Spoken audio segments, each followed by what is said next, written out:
By Saturday, the PGA Championship becomes something different. The field is smaller, the pressure larger. The cut has been made, the contenders remain.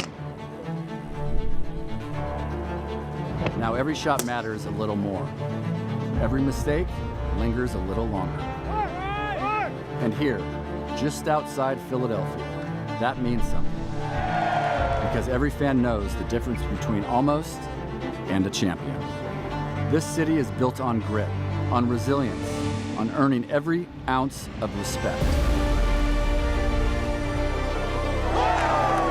A city that understands what it takes to become a champion.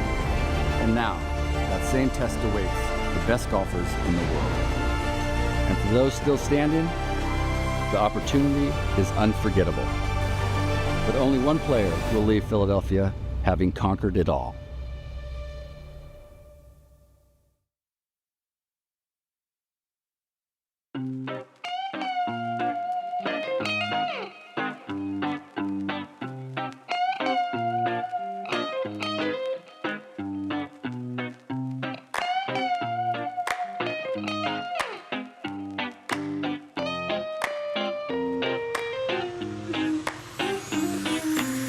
Hello and welcome to Moving Day at the PGA Championship Rain Show, powered by T-Mobile. I am Charlie Hume, and I'm alongside a man who teed it up in the 2016 PGA Championship at Baltusrol, Smiley Coffin. Fun fact there. Still upset about bogeying the 9th hole. It was my 36th hole, and missed the cut by one. So thanks for bringing that up, Charlie. Well, you know, just trying to give the people a little historical context here. For the next 2+ hours, we are bringing you live coverage from the T-Mobile range, thanks to T-Mobile's 5G network. And here's where I got to start, Smiley. I told you a little while back, I'm going to become a cotton guy. I'm going back to cotton. And I'm regretting that decision a little bit because it is a toasty day out here in Ronamink. It's after 2 days of rain and cold and wind and tough scoring conditions, it's a little warm out here. And the other thing that's heating up is the scoring here at Ronamink, because we're seeing some people move on leaderboard today. Chris Kirk is 6 under on the day through 13 holes and tied for third. Justin Rose 5 under on the day. We talked about this last night. We heard from a lot of the players about the hole locations on Friday that were exceptionally difficult. You looked at that pin sheet when it came out late Friday night and said, ooh, we might see some scoring today, and it's borne out. You know, I think just, after Thursday and Friday, getting north winds that were very gusty, some overcast skies, I think the temperature, of course, being cooler, it made it very, very difficult. Guys were really struggling controlling their golf ball, whether they were in the fairway or whether they're in the rough, and not very many putts were holed. The amount of 3 putts was so uncharacteristic to see of PGA Tour players. But today, like you said, the scoring has heated up. And it's not surprising to see. I think the PGA of America has set this golf course up for a classic Saturday moving day. The hole locations, especially on the front side, I found to be a little bit more gettable. And when you think about this golf course, the front side is where you make all the hay here, because the first couple days it was averaging around 35.5 to 0.8, but today it's around 34.5. So it's almost playing a full shot easier today on this front side. The players are able to control their golf ball on a warm, sunny day with not a ton of wind. Now, there's still wind that's a factor, but still these guys are finding birdies. I have a stat from Elias Sports Bureau from last night, Friday night. At that point in time, it was just the 5th PGA Championship in which as many as 7 former major winners were within 4 strokes of the lead after 36 holes. Those major winners were Hideki Matsuyama, Justin Thomas, Scottie Scheffler, Jason Day, Jon Rahm, Patrick Reed, and Cam Smith. And we are now going to go look live at Cam Smith on the range, who I believe the stat I have correct here is prior to this championship, he'd missed 6 straight major cuts, and here he is in contention. What kind of prospects do you have for Cam here this on Saturday and Sunday? Well, yesterday didn't necessarily drive the golf ball very good. He only had 5 fairways, so he's going to have to improve on that today. Only hit 11 greens, but typical Cam Smith, always very good around the greens. That's what kind of kept him around that even par number, shot a 1 over par 71. But still, in 2 days, he's made 222 feet of putts. That's just the Cam Smith formula, right? But if he's going to have to find a way to get more in contention. I know he's only 4 back, but really be at the top of the leaderboard or near the top at the end of the day. Of course, he's going to have to putt well, but the iron game and the ball striking is going to have to show up too. That's a perfect segue into, and we see Haotong Lee, who is always entertaining. Looking forward to, I believe it's Haotong is paired with, it might be Cam Smith. But I think Haotong's paired with Patrick Reed. Cam, you talked about it right there with just the putting being the differentiator the first few days. As the weather gets better, as the hole locations become more scoreable, in which category do you think you're going to see the biggest degree of separation amongst the guys that are moving up the leaderboard and the guys that are kind of playing their way out of this championship?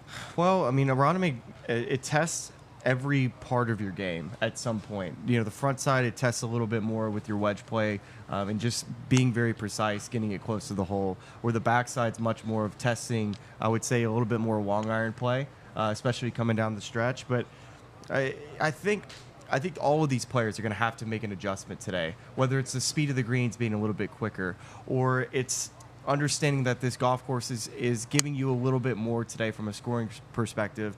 And some players may show up today still with that in that defensive mindset of what they just played the prior 2 days.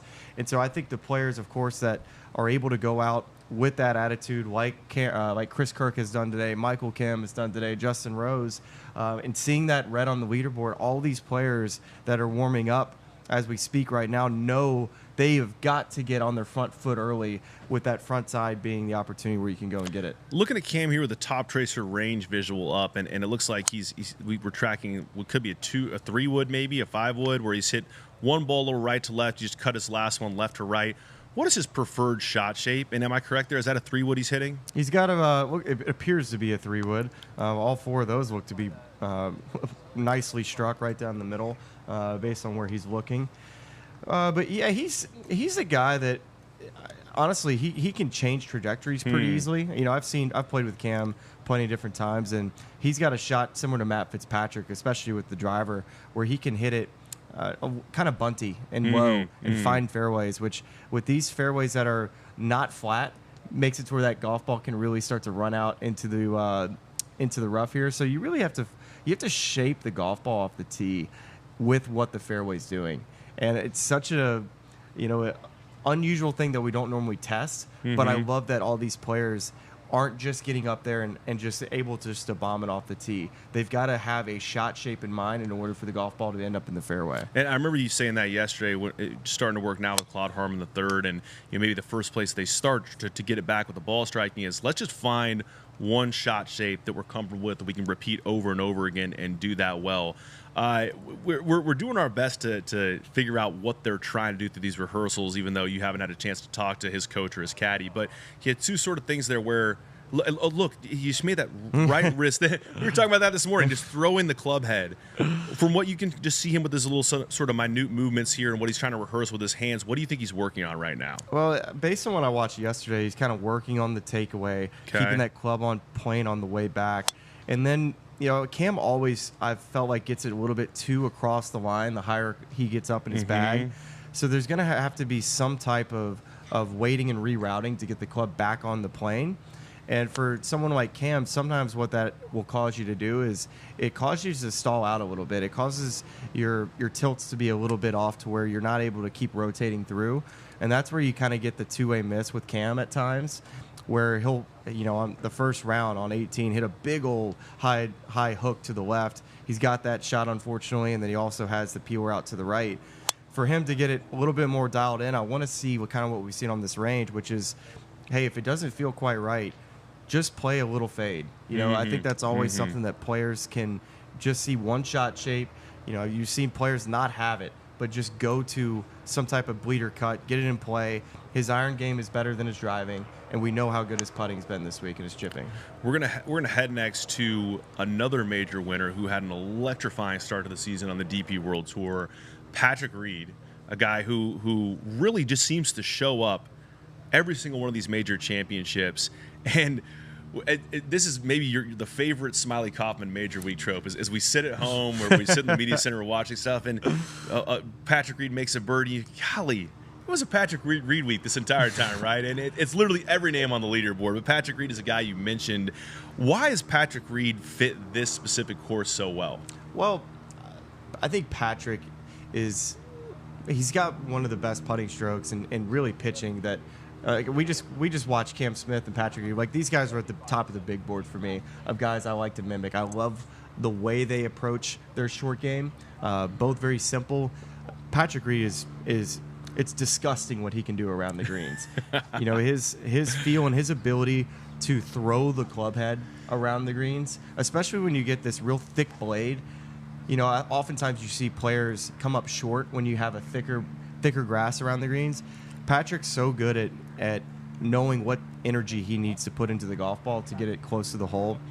And then also, too, he's an excellent wedge player. But, too, similar to Cam Smith, you know, the driver can kind of get a little bit off at times. As you see his coach, Josh Gregory, who was also his college coach in Augusta before Josh Gregory went to SMU. And Josh talks about it all the time with with Patrick Reed. He says he's the best wedge and short game player he's ever seen. So this is, I assume if you're watching this stream here, you're probably just, to some degree, you're a golf nerd, you're a golf sicko like we are. And there is a huge debate in the short game world right now as to the way you're supposed to approach it. Do you want to get shallow? Do you want to get steep? Can you explain a little bit just the basic mechanics of the way Patrick Reed gets it done and the other school of thought there? If there's someone at home who is saying, hey, I want to take this and go to my local PGA professional and figure out how to chip it a little bit better. Well, it's all about your DNA. You know, his DNA and his golf swing is that he lives a little bit more on the cup side. You know, his left wrist at the top is more cup, opposite of a Colin Morikawa. But what that allows you to do, it allows you to be an excellent wedge player. And around the greens, he's a really good short iron player. Patrick typically plays a lot of push draws because he needs the time to be able to, if he hit cuts, a lot of times he would be late doing it and it'd be a little swipey. The face might get a little bit open. So Patrick, oftentimes when you see him hit the spinny cuts off the tee, you know, he's really having to work hard to do it. As you see a pretty fun... Yeah, let's see. What's this drill that he's doing right here? He's just he's making sure that right leg is turning back into his right hip a little bit more. Yeah. Okay. And so what that'll allow him to do, it'll give him more time and allow his arms to be a little bit more free. And two, I think most players, like a Patrick Reed, when they feel like their arms are out racing everything and their arm swing feels long, oftentimes that means they're not loading their lower body correctly. And from there, you're so out of sequence because as soon as you start rotating your lower body, you're out in front of it. And you have to stall to be able to catch up. And that's where you hit a lot of heel balls and you're not going to find a lot of fairways. So this is a great drill for anybody to work on loading that right leg. Yeah, just looking at this replay here, and it looks like Josh Gregory, he has just one of Patrick's clubs, but he had the grip both on the inside of that right knee and the outside of that right knee. Is there any specific? It's just needing that sort of stability. Maybe just that a feel, yeah, just a feel. But you also saw too, he's a player that aims right. He's a right aimer. So for him, he wants to get the club on top of the plate on the way down. Underneath is not good for somebody that might struggle with narrowness or an open club face. So I like this idea of getting more on top of the golf ball with the driver. Patrick's not the longest player in the world, but if he's able to keep it in front of him and find fairways, especially with the early wedge opportunities, Patrick Reed is certainly not out of this tournament. I'll tell you what, man, this past couple days, you got my wheels spinning. I'm going to text my local PGA professional, John Marino, out at Old Chatham in Durham and get right when we get back because I've got a lot of stuff I need to work through. Got a lot of game fix I need to do. Here's a guy I want to talk about who is out on the golf course, Smiley, and he is the 2014 PGA Championship, the winner at Valhalla, also won 2012 at Kiowa. And it is Rory McIlroy, a guy that we thought had maybe shot his way out of the tournament with a 74 on Thursday, but is charging back right now, currently tied for 18th, one under for the tournament. Before we talk about Rory and his chances this week, we're going to watch a little feature on his win 2014 at Valhalla. Might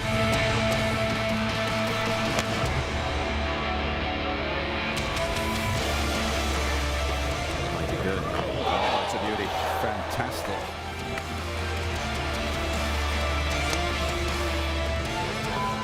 Stay there. Beautiful. 9-iron. Beautifully played. Just another brilliant short iron shot for Rory McIlroy.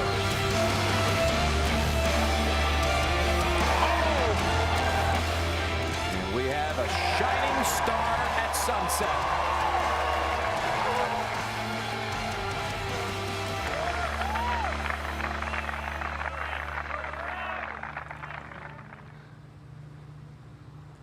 Smiley, Rory is 2 under through 6 today.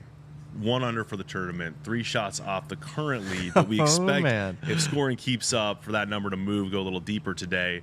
What do you think Rory needs to post to go be sitting in the clubhouse this afternoon and say, I have a chance to win my 3rd PGA Championship tomorrow? He just needs to be within 3 or 4 shots of the lead. Right now he's at 1 under par. Based off of what I'm seeing in the scoring today, I think you can expect that the lead would be somewhere around 7, maybe 8 under par heading into tomorrow, unless somebody really takes it deep, which is totally a possibility based off the good scoring. But, you know, when you look at Rory McIlroy and just the start, shooting a +4 in that first round, but then coming back in difficult conditions yesterday and shooting a 67 with that wind laying down the afternoon helping, of course. You know what? This whole range show, of course, we're always documenting what players are working on, what they're doing, but nobody spent more time at this range than Rory McIlroy did after that Thursday round, working very hard on just making sure that his alignment was correct and that when he was square that he was not going to miss it out to the left. At the end of that first round where he bogeyed 5 at his last 6 holes, he was missing everything out to the right. And so making that adjustment of not being aimed too far left, I think has definitely helped him just get comfortable out on the golf course, where yesterday he had much more control of his golf ball. And you're seeing it early today where I think if Rory expects that lead to be at 7, 8 under, currently he's 2 under today. If he can go out and shoot a 64 today, I mean, that would get him to 5 under, and he's within potentially 3 shots of the lead. And all of a sudden, you know, Rory McIlroy, who a lot of people were ruling out after that first round, I think has got to be thankful that nobody separated themselves after the first 2 days, as he is squarely in the mix right now. In the history of major championships, we've seen a Spanish player win the Masters. We've seen a Spanish player win the U.S. Open, the Open Championship. We've never seen a Spanish player win the PGA Championship. We're heading out next to see Jon Rahm live on the range, who is currently at 1 under, tied for 18th, the 12:50 tee time. A little bit of a rough start on Thursday, but contrary to maybe what we've seen in some previous major championships, really the past couple of years, outside of a handful of finishes, he had a close call actually at the PGA Championship last year, was in the mix for a little while, Quail Hollow, but another chance for him to really show the world, hey, like, don't forget about me. I'm one of the best 3 or 4 players out here. Well, I think Jon Rahm is going to have an excellent day today. I think Rahm could be a player that could easily shoot a 6 under par round. He was a little erratic at times off the tee on the back 9, but still he had a highlight on the Thursday round on his 11th hole of the day on hole number 2, making that eagle, especially after a little bit of a slow start, of course, on that very difficult back 9 to start his championship. But really settled himself down, made some putts when he needed to, but also really most importantly keeping himself under par heading into the weekend, where we've seen scoring start to light up. And what we see from Jon right here on the range, just kind of working on his wedges. He's got a towel that's in between his arms, and you see players like Hideki Matsuyama also go through a similar type of rehearsal and feel before the day. And what this does, and I do it too oftentimes, is it just keeps connection in your arms with the club head. What I see too often with amateurs is that when they move off the ball, actually he's just got this on his right arm, so more so this is keeping his right arm from getting away from him. But too often you see amateurs, when they move off the golf ball, first off they sway, so they don't stay in a barrel very good. They don't turn their hips nicely. But what you can learn from Jon Rahm here is that so often, you know, when an amateur's taking it back, they're taking it straight back, but they start to lose their arms, getting disconnected from themselves.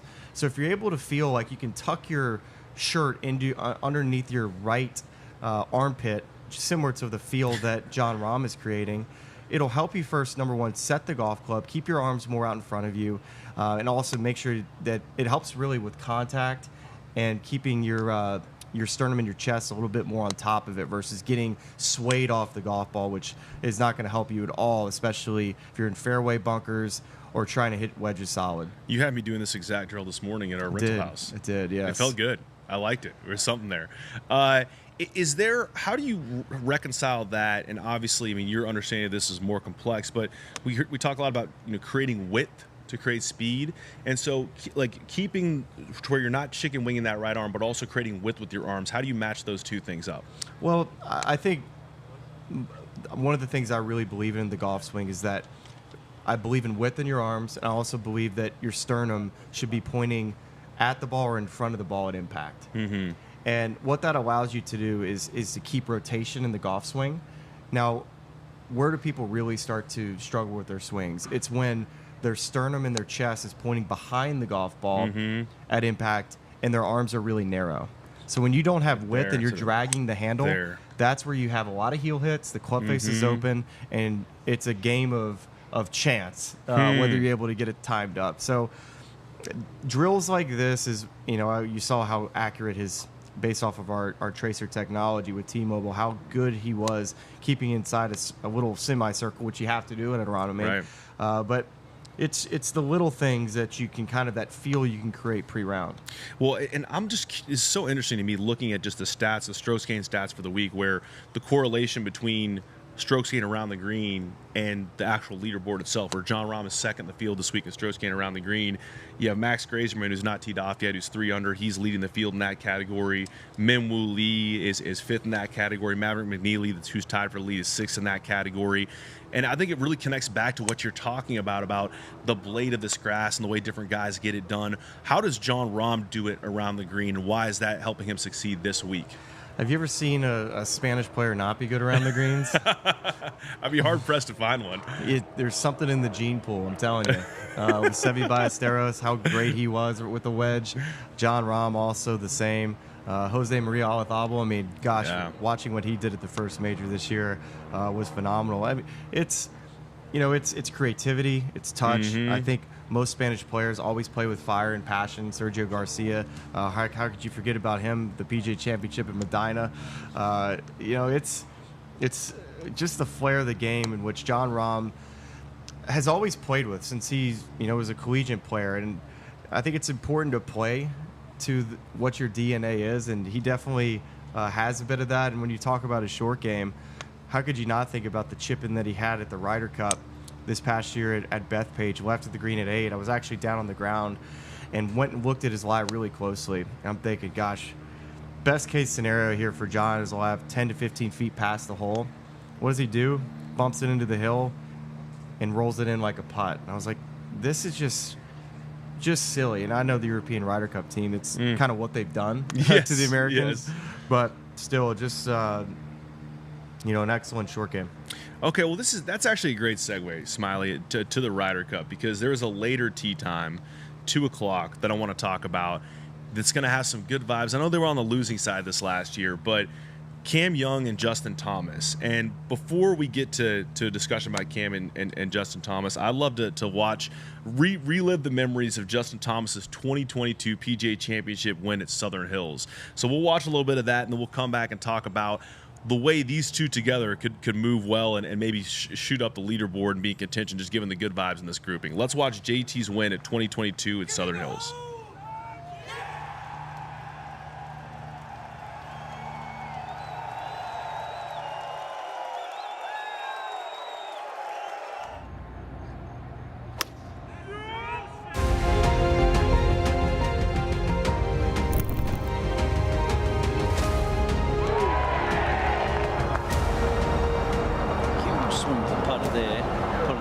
Into this ball. Oh my word.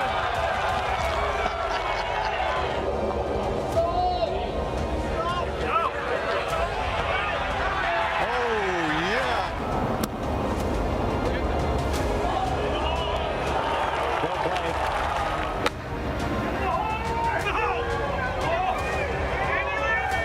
Spectacular shot for Thomas. It's just in time again at the PGA Championship.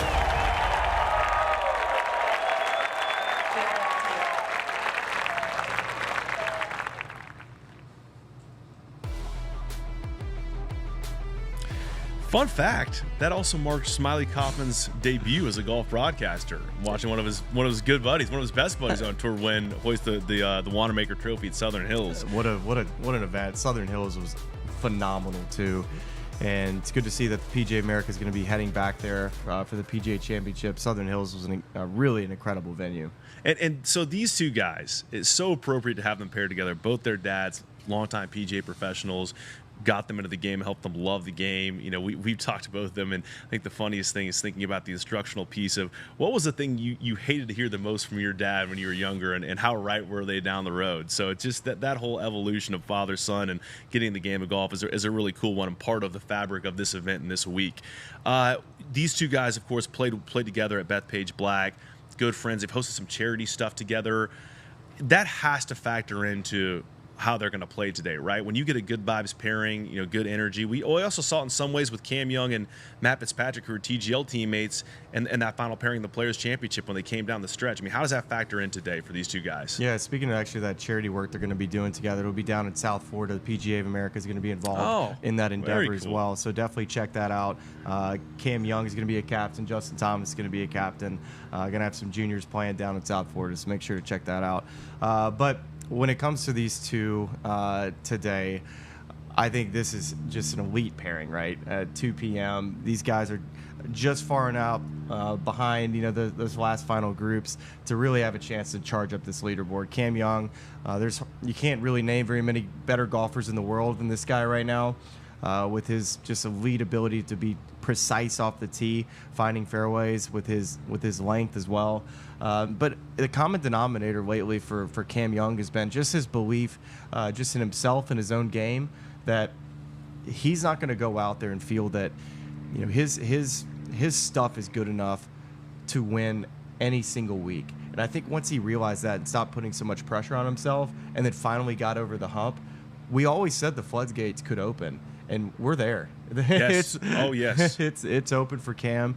And I think Justin, too, it reminds me a little bit of Southern Hills the first couple days. And at that PGA Championship, the Thursday and the Friday round in particular, the weather, a lot of north winds, very, very difficult. The scoring was not very low at all those first couple days. And really, there was a wave that was better than the other. Justin Thomas was in the bad wave.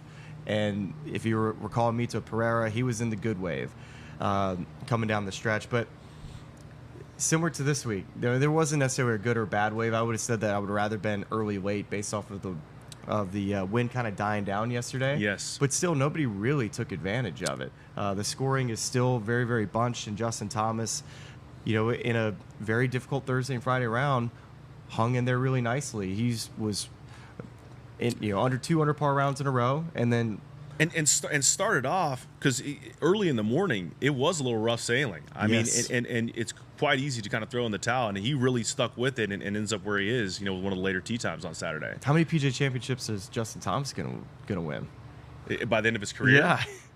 I mean, at this rate, it's amazing. It's like, given that Mike, his dad, is a PGA pro, this is the best version of the major championships for him. I think maybe 4? Is 4 good over under? 4.5? You got Rory and Brooks, and now Justin Thomas kind of leading the charge in these PGA Championships. Is JT going to step over and get to that number 3?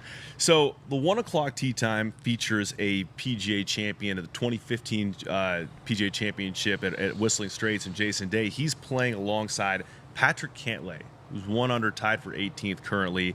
This is a guy that I feel like has had for many years the potential to win a major championship, and for whatever reason just hasn't got it done. What do you like in terms of Cantlay's game, how it fits this course, but also just what he needs to get it done this week? Could he kind of sneak up and be a sleeper pick to get it done? Yeah, I mean, everybody has an opportunity going into Saturday, which is so fun. You know, anybody that made the cut could still win this golf tournament, theoretically, especially when you look at guys like Chris Kirk, who made the cut by 1, who last time I looked was 1 shot back at the lead. Unbelievable. So, you know, there's so many opportunities, but you have to expect that these players at the later tee times, they're going to go out and make some birdies. So you got to be ready to go. And Patrick Cantlay is definitely one of those guys. He's had some really nice results coming into this week. He has had a T7, a T12, a T8, and a T10. So really trending the correct way you'd like to coming into a major championship. And just the golf course too. He's always been an elite iron player. You know, I put him up there as a top 10 iron player, you know, since he's stepped foot on the PGA Tour. Why it hasn't translated to the majors, he's found himself in contention in some, but I think we'd all would have expected that he would have had a better record in his major career at this point. And we're looking at the top tracer range here. It looks like mostly right to left shot shapes. That's his preferred shape for the most part? He can go both ways with irons. Okay. I've seen him do it both ways. You know, he's put a little bit more emphasis on hitting more fairways this year. Not necessarily the longest player in the world, but he's very, very accurate. He's also been working with Phil Kenyon on his putter. Oh. And that was something that really let him down last year.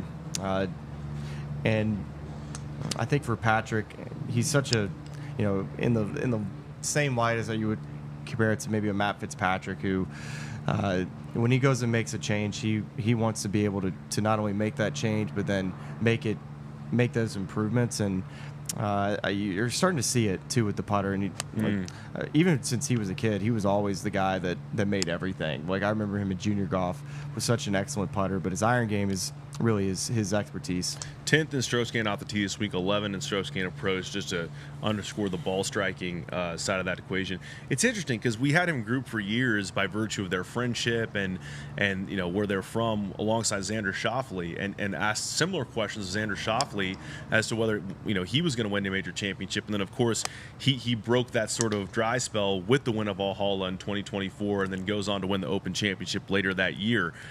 Does that, you know, you're close with Jordan, JT, Ricky, you know, you can kind of understand the pressure amongst friends that one guy's winning, doing well, the way that impacts someone who's close, who's obviously rooting for you, but you want to share in that same success.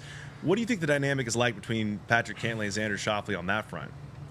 Well, I think all of us are happy anytime that, you know, everybody knows how much time and effort they put into trying to get to where you want to get to, is, you know, your goals and your dreams. And Cantlay and Xander have had so many great memories in Ryder Cups. You know, those two have, you know, been one of the more formidable teams that the U.S. has been able to put out.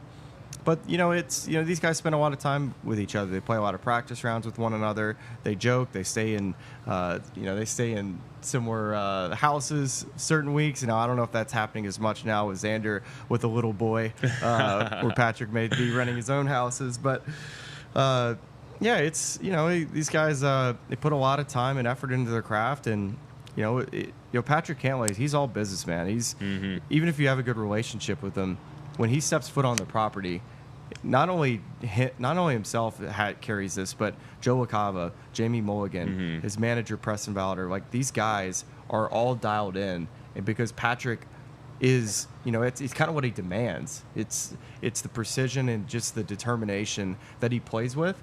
And he's not somebody that you go up and approach on the range and try to chat and have a good laugh with. This guy is ready to go.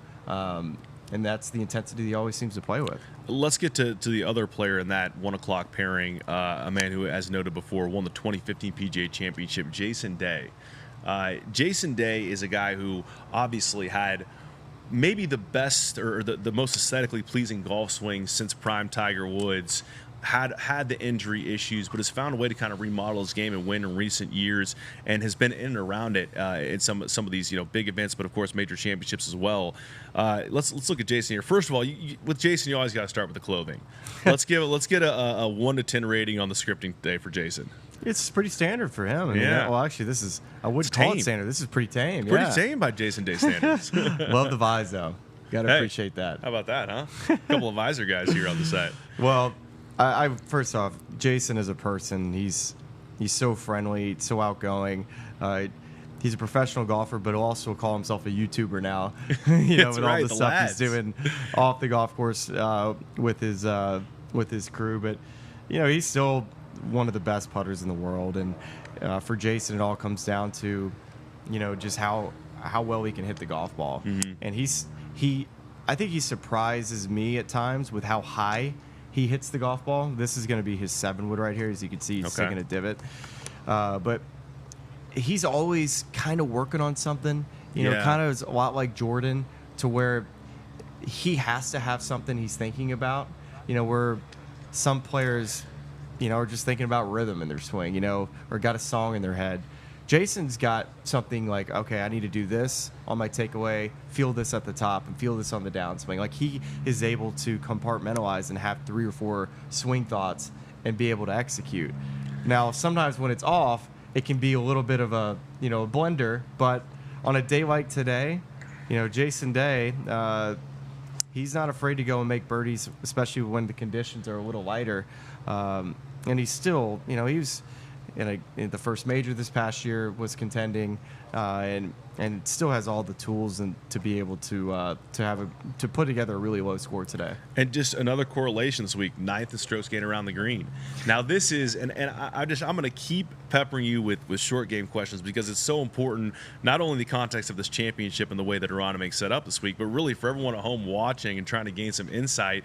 This is a guy who, he's in like the Steve Stricker camp, right? Like, he has a very simple, quiet action, and it's done wonders for him over the course of his career. Can you just kind of, in a nutshell, describe what Jason Day does in terms of the pitching chipping motion that's been so successful for him? Simple, more Steve Stricker, less wrist hinge, all body rotation.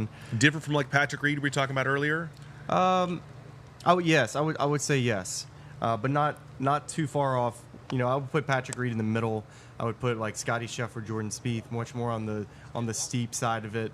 And then Jay Day is just very, very shallow, kind of Keith Mitchell type. That's interesting. And so you said this is he was hitting a 7-wood. This appears to be like a 3-wood now. Up to the 3-wood, but when he was hitting that 7-wood, I think that's a club that you can hit multiple times today, especially on the par 3s. The 8th hole is playing 245 today, probably playing down to about 232, and it's really, I think, one of the more difficult hole locations on the golf course. Also, the 17th hole is a beast again.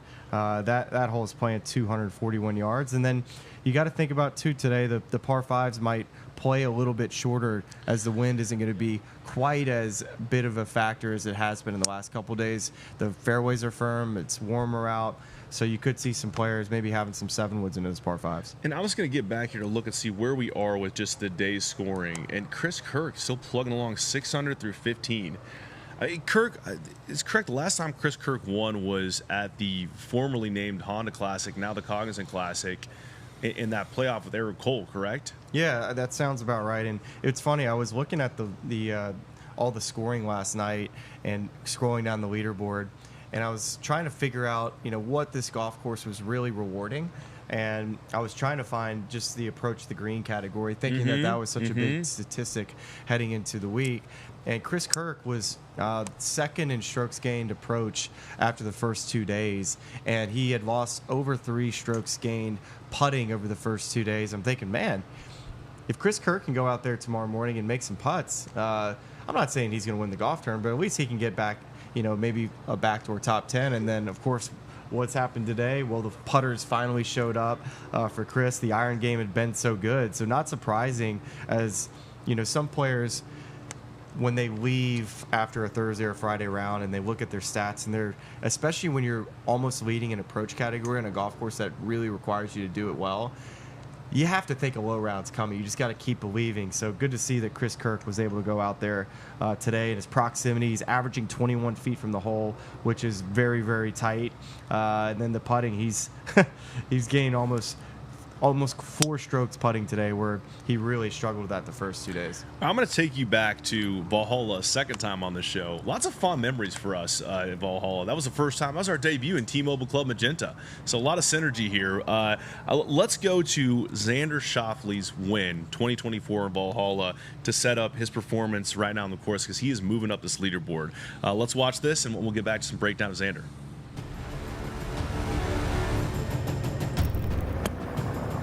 Perfect. 3 for 3 out of the greenside bunkers this week. That was perfection.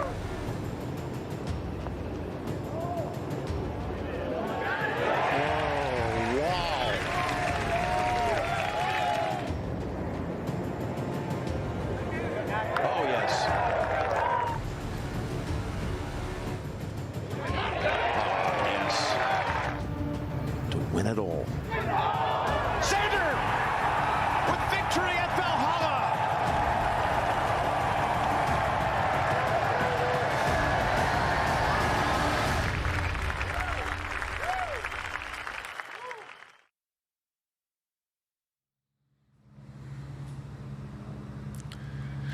Thriller of a finish at the 2024 PGA Championship coming down the stretch. Xander dueling with Bryson DeChambeau, and of course lifting his first major championship trophy. Yesterday was a little bit of rough going for Xander, a 3 over 73 that put him 1 over for the tournament. But off to a hot start today. Got all 3 of those shots back. He's currently 3 under through 7. Is fourth for the week, I believe. Yes, fourth for the week in strokes gained off the tee, so driving it well. And Smiley, here's an interesting stat here. He's 11th in strokes gained putting. And Xander, when he won those 2 majors in 2024, we were talking about a true 5-tool player. He did everything well. And then he had that injury to the rib cage to open up 2025. And the putting dipped a little bit coming back. Now it looks like we're trending back in the direction of the Xander we know and love, and a guy who could be contending and winning major championships once again. Well, yeah, as you said, 3 under par through 7 holes today, in a great start to his Saturday round. He's only got 9 putts through 7 holes, and is that good? That's that good? Kind of what you're looking for. But it's interesting talking with Xander and his team. This was last year, towards the end of the year, where he started to kind of find some form later. Actually went on to win later that fall, but he. There was something that he noticed with his putter that seemed a little bit off. He couldn't quite put his finger on it, but there was just a fraction of his putter that was a little bit bent, that was causing a little bit of alignment issues. And Xander always has had his setup is something that you could always look at and just say, man, how does this guy ever feel off with the putter? He just seems so calibrated, and that's a shout out to the work that him and his coach have done since the beginning of his career. And his coach had actually said that his strength of his game back when we started working in junior golf, with his putting was not that good. So they've made great strides, and he's been an excellent putter his entire career. But last year definitely dipped down. But yesterday was the iron game that was off, and I think you saw this a little bit yesterday, and you heard quotes after the round where players felt like they weren't being rewarded for good shots, iron shots, where, for instance, Rory McIlroy's iron shot at 14 yesterday, landing on the green right at the hole location and ends up over the green. I think Xander and the Rorys and the Scotties are used to separating based off of their elite ability to not only hit their numbers, but hit it high in the correct shot shape. And it felt like over the first 2 days, just because of how the difficult conditions really demanded you to play conservatively and not too aggressively, maybe that's why we didn't see that separation and why you saw the top players in the world a little frustrated. But that won't be, there's no excuses today. The conditions are ripe and perfect for you to go and hit those towering high iron shots and be able to go hole some putts. Chris Gotterup was the round of the yesterday, 65. The second best round of the day was Ludwig Oberg, 66, which earned him a 120 tee time alongside our buddy Andrew Novak, who is currently 1 under, tied for 20th, and by the way, a fantasy football expert. Yes, he is. Here he is. Love Andrew, man. He's a super talented player. This really hasn't been, the best year for Andrew. He's struggled with the putter throughout most of the season. I think when you look back to his breakthrough year in 2025, putted him much better. Of course, he won the Zurich with Ben Griffin, his buddy. Was kind of in that Ryder Cup conversation for quite some time. In contention, Torrey, right? A major setup type of course. But he also he dealt with injuries towards the back half of last year. He's been more healthy this season as he's kind of worked through injuries. But it's all about the putter for Andrew. He'll tell you that. It's when you go ask him how he's playing, it's like, if I can make some putts. He's an excellent ball striker, and there's a lot to like about his golf swing.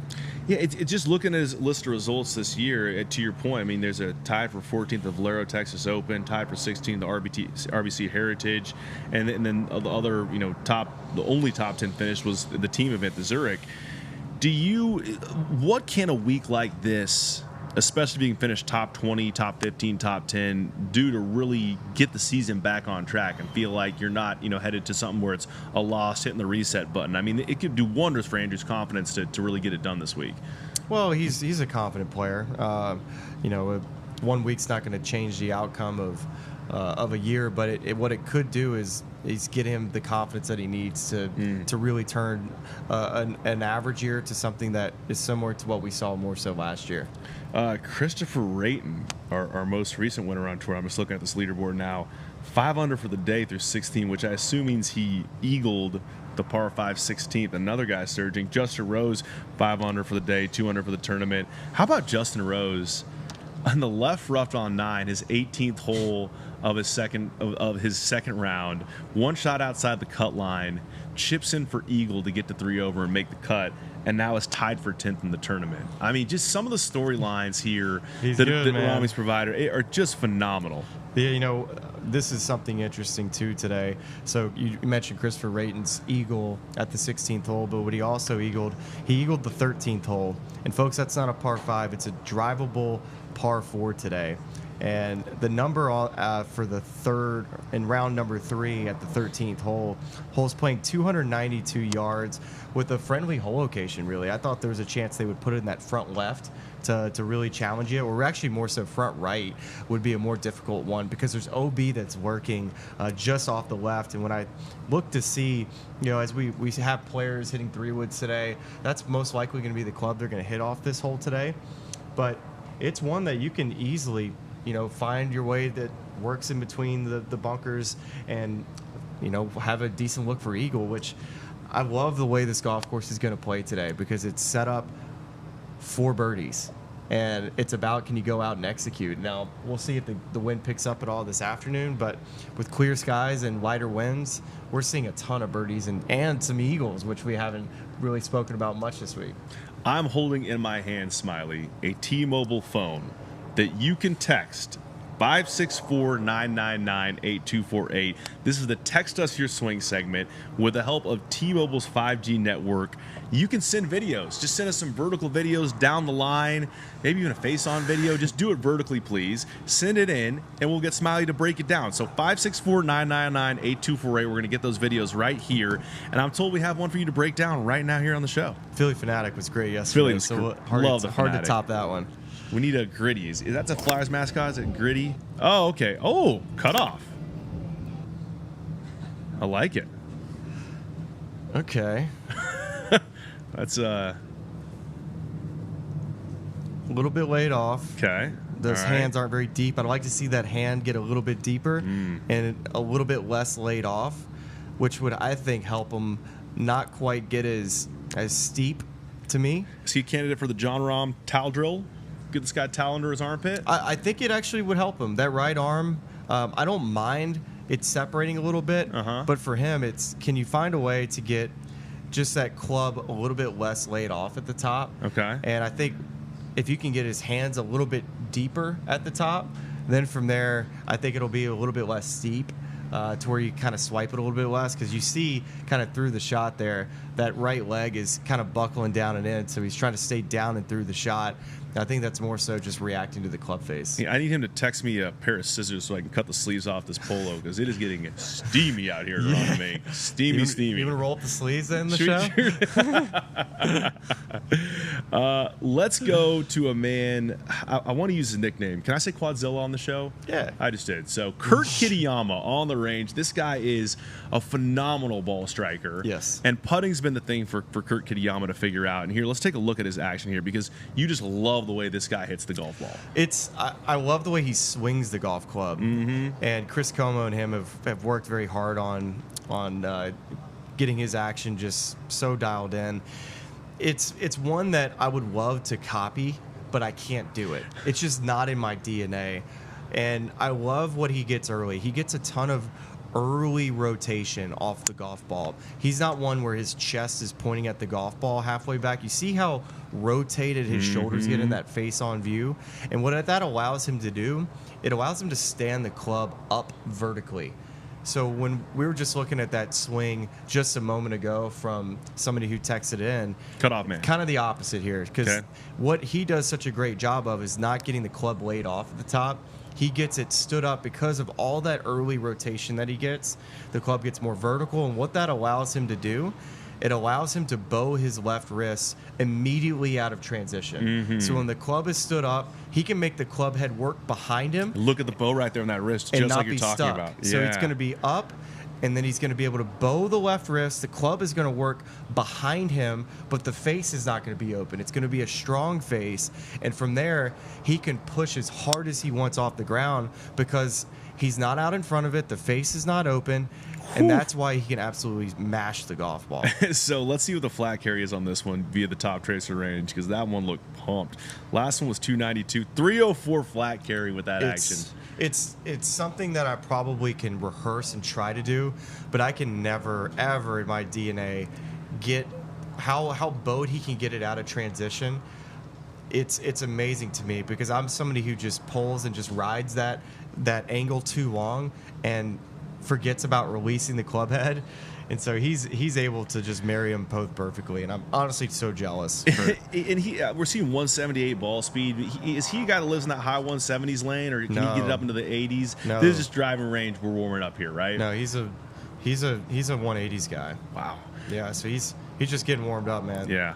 We've received, Smiley, 5 text messages and counting since we just did the text us your swing thing. Oh, yeah? This is amazing. Yeah, like we're literally seeing him come in live right here. I don't know if Dude, we'll they're all get to from him your today or mom. tomorrow, What are you talking about? But Lawrence is giving us some. He's waving numbers at us. It's a lot. Dude, that's all text from your mom. What are you talking about? Hey, thanks for watching the show, Mom. Really appreciate it. Stop texting videos of my swing. We can do that off air. Yeah, 564-999-8248. Keep them coming. It's fun to see them roll in here. Here we go. Now we're on the 180s. 314 flat carry for Kirk Kitayama. 180 ball speed. I have a feeling those numbers are just going to keep going up. You know my opinion of Kurt. I just think that his career isn't done yet. You know, it was kind of felt like a out of a nowhere win for Kurt in Bay Hill several many years ago. But then just you saw what he's capable of, what he did in Minneapolis this past year. As you see, really starting to speed it up. Now up to 183 ball speed. I told you he was going to get there. It's just, let's see the carries on this one.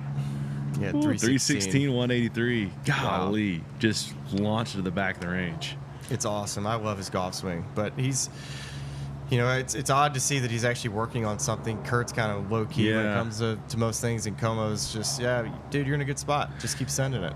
This is actually another thing that you observed that was really kind of opened my mind to like what you're looking for when you're trying to figure out how a guy, what his chances are for the week, right? Where the guys that are laughing, looking at their phone, having a good time, those are the guys that you like generally, right? Because they have what they're working on. Whereas the guys that are grinding a little bit, maybe trying to kind of find something, but you don't know if you love that coming into a major championship. No, he's in a good spot, and I love the rehearsal that he made through the golf shot. As you see, Scottie Scheffler has made his way on the range. Here we go, the world number one.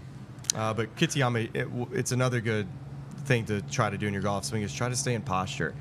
How long can you stay in posture from impact through the golf shot and stay rotating? So that's what Kurt does such a great job of. Scottie Scheffler, 140 tee time, currently tied for 10th at 2 under. We heard him, wasn't complaining yesterday, but just saying that these are maybe some of the hardest set of hole locations he's ever seen, including a U.S. Open. I think named like Shinnecock Hills is like comparable to what he saw yesterday at Aronimink, which is amazing, especially because we get to go to that venue in a month and see it all over again. These sets of pins today, much more scoreable for Scottie. I mean, what number are you expecting for him? I think 5 unders is kind of where you start. You have to think that he'll be somewhere around that 7 under number. Whether that's good enough to be in the last group, who knows? But 65 just feels like the baseline for him today. I expect a big day for him.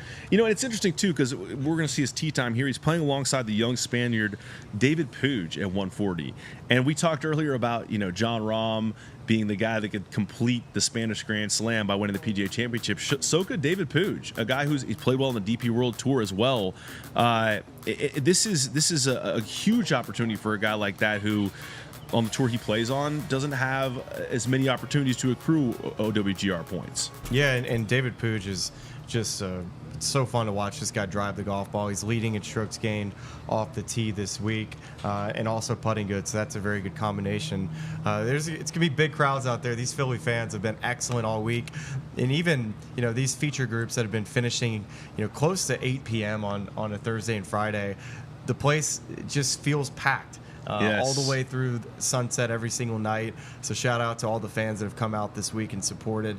And today, even so, with that, Scottie Scheffler and David Puig, and then the group behind him, Cam Young and Justin Thomas. Yeah, good luck today, because it's going to be tough to find a good view of these guys today. And here's PGA Pro Randy Smith, Scottie, Gary Woodland, some other guys. I mean, these two are inseparable alongside Ted Scott. We saw, golly, was that Oakmont last year where they had a little bit on the range? They were arguing how in the evolution of Scottie Scheffler and his swing and how home cooked is it? Like how much of his development is owed thanks to Randy Smith and the work they've done since he was very, very young. Yeah, I think a lot of people would have tried to change that footwork, but again, it's all about, this is Randy Smith knows well enough to not change the DNA of an excellent player, especially a junior player who's winning everything he played in, winner of the U.S. Junior, of course, an incredible career at Texas, and has, I think just the relationship that him and Ted Scott have is super underrated. Just their ability to manage a golf course, of course, with all of Ted's experience that he had with Bubba Watson prior to getting on the bag with Scottie. Shoot, Ted Scott was considering retirement before getting on the bag with Scottie, and he knows good and well to ride this out as long as possible, because this guy is undoubtedly the best player in the world. I'm really tempted to open up this phone, just see what we have here in terms of swings from the Texas Your Swing hotline. I am. Let's see here. I'm putting the password in wrong, but I mean, do we want to take a gander at any of these? I know we can't show them on screen, but I mean, wow, look at this. Yeah, they're all coming in. We have one person says, "Be nice, please." Let's look at this, guys. Be nice, please. All right, I'll look at this one. Yeah, we'll do this off. Maybe we'll get it on air tomorrow, but keep them coming. That phone number is 564-999-8248. That is the T-Mobile 5G network enabling us. Text us. I thought he missed it. He took a practice swing. Oh, it's like hard to be nice about that. That's fantastic. That is fantastic. It's been a lot of fun out here today. Let's get back out here to Scottie.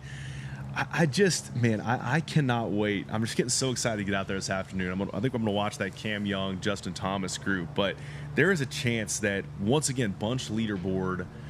What do you think? I mean, I know this is just a total hypothetical guess, but like, how many guys do you think we're going to have within 3 shots of the lead at the end of the day? 15 guys? 10 guys? I do think somebody's going to separate a little bit today. Yeah, it wouldn't shock me at all to see somebody get it to 9 under par. I think most likely that you'll see somebody in that 7-8 area, but if somebody got to 10, it wouldn't shock me with the scoring out there today. But I think that's what everybody's keeping their eye on, especially early on in this round, is you just don't want to lose sight of being too far back the lead heading into Sunday. But Scottie Scheffler is the guy who has his eyes set on a low round today. Spent some time on the T-Mobile range after his round yesterday with Randy and Ted. Kind of a reset, especially on a day where he got off to a poor start. But as the round got on, he started to hit the ball much better. But the beginning of the round was just so difficult with the wind and how challenging the golf course played. Yeah, and I think part of that too was some of the course management where their club selection on 10. And just the way he played it on Thursday relative to the way he played it on Friday, and some of that being just ridiculous hole location. But I mean, just like you said too, it's just there's no graduation. It's fairway right into rough. Yeah. But obviously a little bit easier to play out of that today with less in terms of rain, wind, cold, things like that.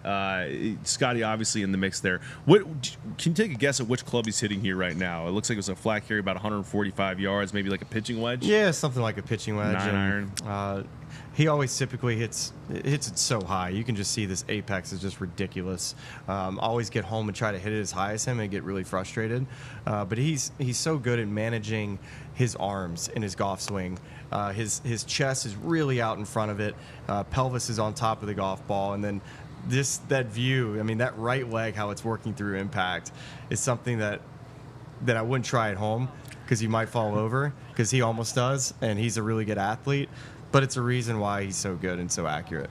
Well, Smiley, it is moving day here at Aronimink, and we are moving off the set now to go watch some golf, maybe grab a bite to eat. It's a lot of good action out there to catch. Alex O'Loughlin hops in here for the next hour plus here on the PGA Championship Rain Show powered by T-Mobile. So hang with her. A lot of amazing guests are going to come in here and break down all the action. But first, we got to get a Go Tigers in here for you, because we're throwing it to Aronimink's assistant professional, Tessa Teachman, your fellow LSU Tiger. And she got out to 5 green last night to show players what they should expect this weekend. So we'll see you back here tomorrow. Enjoy Tessa's breakdown of the 5th green here at Ronimink right now.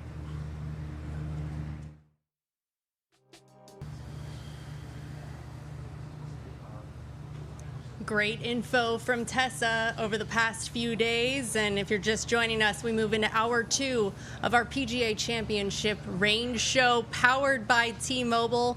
I'm Alexandra Laughlin. We've got Ryan Adams back on the show. Alex. Good to see you again. This has turned into really one of the more interesting majors I've had the opportunity to cover. It's so fun.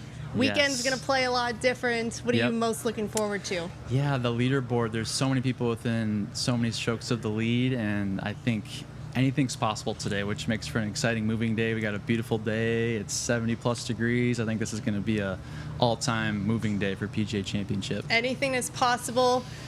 Wonder who's going to be at the top of the leaderboard by tomorrow. And Ryan, you've got our T-Mobile Telestrator, so we're going to dive into some more in-depth analysis. I always look forward to hearing which players you've selected. So who do we have first today? So first day we had 1, second day we have 2, and now we'll have 3 this day. And the first one we have is Hideki Matsuyama, who's definitely a contender, I think, on moving day. And this isn't a typical swing analysis, I'd say. We're going to do something a little different today.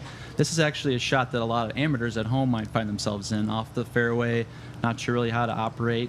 So Hideki actually does a nice job here. First, we'll show that he's choked down on the club, and I think anytime you choke down on the club, it gives you a little bit more control. So when you're in the deep rough, or if you want to just try and get the ball out and advance it to the next shot, choke down a little bit on that grip, and that'll help you with some more control. So as we go back here, Hideki's at the top, and you might be wondering why he's maybe aimed a little bit to the left. He's trying to play a little bit of a fade so that by the time his ball lands, it's right up here so that he has an easy shot on his next one. So as we go down here, we'll go nice and slow. You can see that he's kind of coming down, but before we go all the way down to impact, I want to show this shoulder right here. And that shoulder is a good sense of like it's almost like he's holding he's like a waiter at a restaurant, right? He's holding that plate or or what he's carrying to the table, and that's a good indication of that he's made a full turn. He's in the right positions with his hands, his arms, everything's synced up, right? So that by the time he comes down here, and this is just a great visual of what a tour player does on their way down to impact, right? You can see, as we talked about yesterday, hip clearing out of the way. And then as he gets further down, you can see that he's still choked down, obviously, for more control. And then impact, bam. That's a good example, Alex, of what the rough is out here, right? Like we can't see his club. But we know that there's a lot of speed behind it because he's choked down. He's aimed a little bit to the left. He's cleared his hips out, and he's able to fire through like that. And you can kind of see that cool shot. That's going to curve over to the right, more towards that flagpole in the distance, and be right in the middle for his next shot. So very, very cool shot for amateurs at home. You might be wondering, what do I do when I get to the rough? Choke down. Make sure to clear out that left tip, and feel free to use a fairway wood or a hybrid, because sometimes that's a little bit easier to get through the rough than an iron. So. And just for a little more information in terms of what yardage you're going to be getting from that club, how is it going to compare to your typical shot from the fairway? Yeah, so with this, because it's the thick rough and stuff, and you're not in the fairway, obviously, you're not going to get the total yardage out of that club, which is why it's okay to use a longer hybrid or a fairway wood, because you're just trying to advance the ball up. Like, we're not trying to be a hero here. Even Hideki, who's in the hunt today, obviously, he's trying to just get the ball to the next spot so that the next shot is easier than this one that he has right here. So. And don't decel. Yes, yeah, don't stop. A lot of the times amateurs like this, we'll show this full here. You can see how fast he gets down to that impact position. A lot of times amateurs are like, oh my gosh, what am I going to do? And just, they stop, and it's like, no, that's got to be your fastest point through the ball, right? And that's a great example of what Hideki does. So. I love that, commit to the shot. And Hideki typically has kind of a wide setup already. Is there anything there you're thinking about in terms of ball position, for sure. setup? A wide setup here, we'll show this here. That usually helps a little bit with stability. You want a little bit more stability sometimes if you're trying to make an aggressive move at the ball, right? So in the deep rough here with Hideki, He might have a little bit wider of a setup, but he's always centered over the ball too. Even though he might have his feet a little bit wider, he's centered over the ball, and we talked about that yesterday, right, with Min-Woo Lee. Good ball strikers are usually centered over the ball for most of the swing, so that helps them make good contact. That's an awesome shot too. Yeah. To dive into. I hope I'm not in rough that thick, Me either. or in the rough at all. Right, but right, if yeah. I am, that will be remembered. Right. Okay. Any more Hideki swings before we move on? This is it. This is it for Hideki. Excited to see. Hopefully, he hits a few more fairways today to make it a little bit easier on himself. But yeah, I think he's got a good shot, I think, to compete this week at the PGA Championship. Amazing. Now, this next swing we're going to see, I'm sure, seen him from Long Drive. I got to cover a lot of those events back in the day, so I spent a lot of time with this guy, Kyle Berkshire, 3-time World Long Drive champion. He's a golf personality.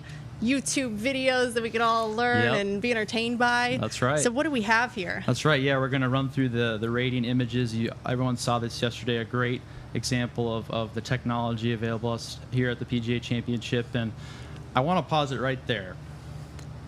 Let's just admire that backswing for a second, Alex, and like how I want to tell everyone at home, this is not possible for most people, right? So there's no need to really strive to get that arm so straight and that far. Kyle is an exceptional athlete. We were out watching him when he was doing this rating images shoot, and it was so fun to watch because there's not a lot of swings like it, right? So you just have to kind of give it some respect and admire it. But I think one thing that you still see here, we talked about this with Scottie, we talked about it with Min-Woo Lee yesterday, the markers for a good full turn: knee, shoulder, chin underneath the shoulder, and then back facing the target, and that pant leg crease a little bit, right? And Kyle obviously is making a massive turn, and there's really no need for everybody to get their arm that straight and that far back. All you need to do is, you can see in that top circle, his back is facing the target. That's all you really need, right? That's all you really need to make sure that you're coiling back and getting that full turn. So as we go down here, and you're going to see all this. This is another great shot. Let's just pause this for a sec. You can see the high hands too. Again, we talked about that with Min-Woo Lee. That's a good indication of that everything is in the right position. He's got a lot of width. He's also got a lot of speed that's about to come into the back of the ball, right? And you might notice something here as we go down through it. Because he's generating so much speed, it looks like he's kind of coming up off the ground. If he kept his leg in the ground and had his foot stable, he might have some knee issues, right? Because there's just so much speed and torque going into that ball. So that's a speed technique that a lot of coaches are using now, is kind of getting their players to kind of come up out of it a little bit so that they can get through the ball a little bit easier, especially if they have a lot of speed.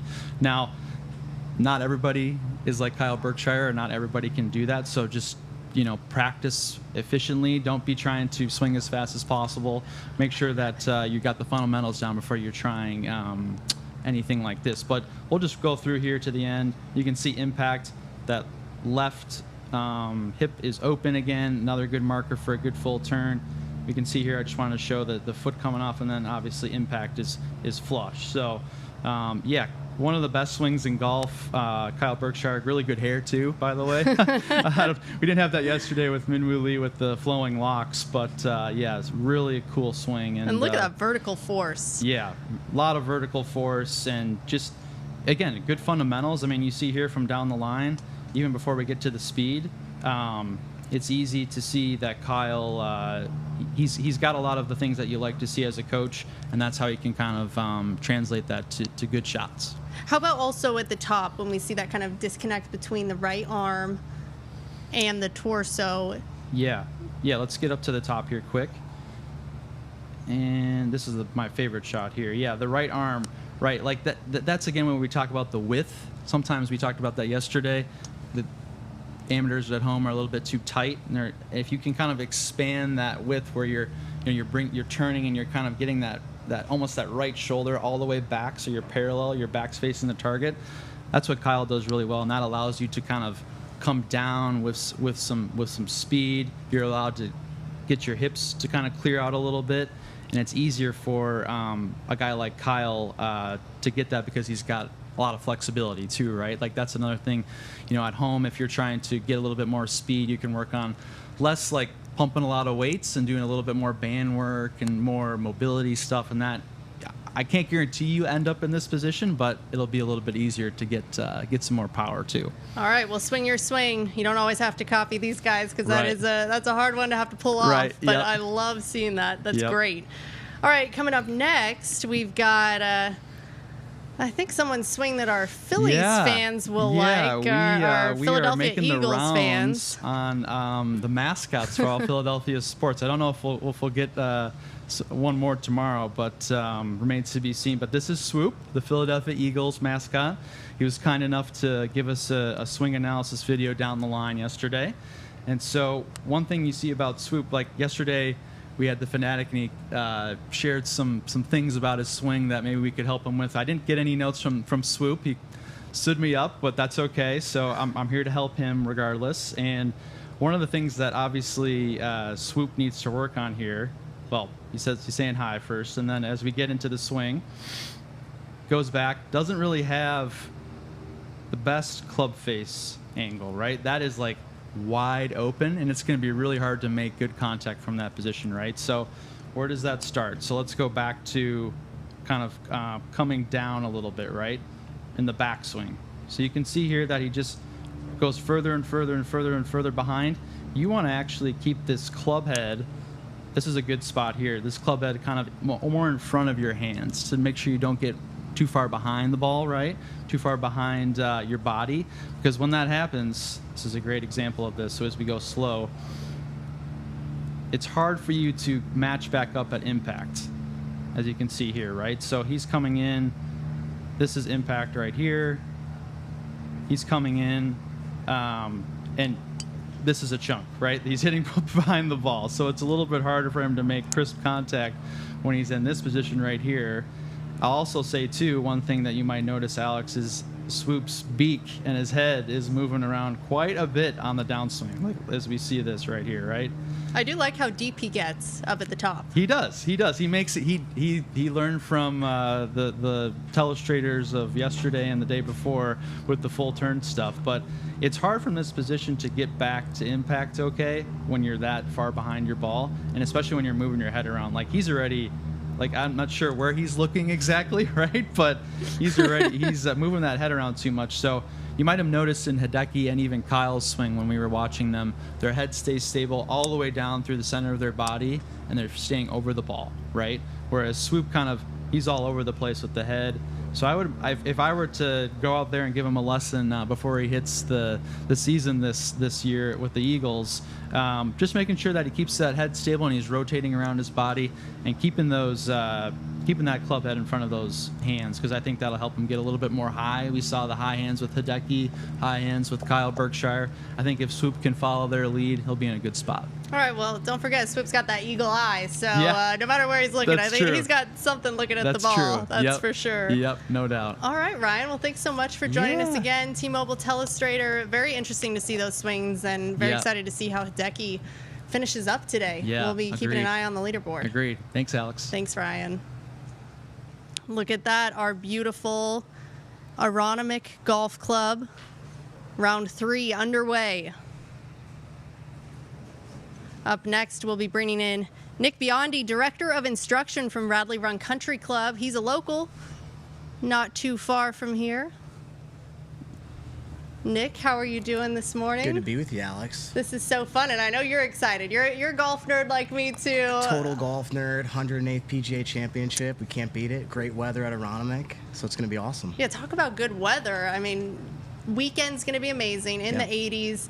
Definitely a little different vibe than the past few days, so I'm excited to see how the course will play. For sure. Definitely firm and fast. It's going to be really, really good out there, and a challenge that the players are facing right now, so it's great. Golf course in great shape. And we've already got our #1 player in the world out on the range gearing up, so for golf nerds like us, going to talk about Scottie, that's a fun one. Yeah. All right, so we're going to show some of his swings, and I do really want to get kind of your perspective on what you see, what your takeaways are, and, awesome. and what we'll be looking at. But just as a whole, what do you like about Scottie's demeanor and game matchup? Really everything. I mean, he has an amazing PGA coach in Randy Smith, 18 national awards from Randy through our organization, the PGA, and he just has a great golf swing. He takes the club back quite a far ways back. Sometimes, occasionally, we get a little bit across the line, meaning the golf club points to the right at the top of his backswing. Really good if you're trying to draw the ball, as our amateur friends are all trying to do. But yeah, he works really hard on it, and he's a world-class player. He's #1 in the world for a reason, and it's not even really close right now. So he's the top dog. Everyone's chasing, and looking to have another great event. Yeah, coming off 3 consecutive runner-up finishes, and we did hear some comments from him about how difficult the pin locations are. Were you kind of surprised to hear that from a player like Scottie? Yeah, I was a little bit. I mean, they're the best players in the world. I think the golf course should challenge them, and it's clearly doing that right now. But yeah, the pins are on the edges. It's a major. I think that's, in my opinion, that's where they should be. So it's just a really great test. Aronimic's showing its teeth with the greens. The rough is up, and the greens are firm and fast, and they're in the corners. They're undulating, and it's a heck of a golf course out there. It's tricky, but I was a little bit shocked to hear anyone really complain. I think the golf course, to me, seems pretty fair. It's a nice test of golf today, this week. Yeah, as someone who just enjoys watching the majors, I think it's fun to see them play under different conditions and just different things that we get to see. And here's some top tracer info from Scottie as well, if there's anything you find interesting there. Yeah, a couple things that I've really jumped on this week that I've noticed as I walked the range a little earlier and on Tuesday. The apex height there, 136 feet in the air. It's quite a bit higher than what our amateur friends hit the golf ball. For me, I like to see my players at around 75 feet in the air. That's really good for lower club head speeds. The faster, harder you swing, the higher the ball goes. So our lower speeds, they launch it a little lower. Golf ball travels a little bit shorter. But that apex height is massive. When you really see that on a driving range, it is straight up in the air. Our amateur friends should look for a little bit lower flight. That's for sure.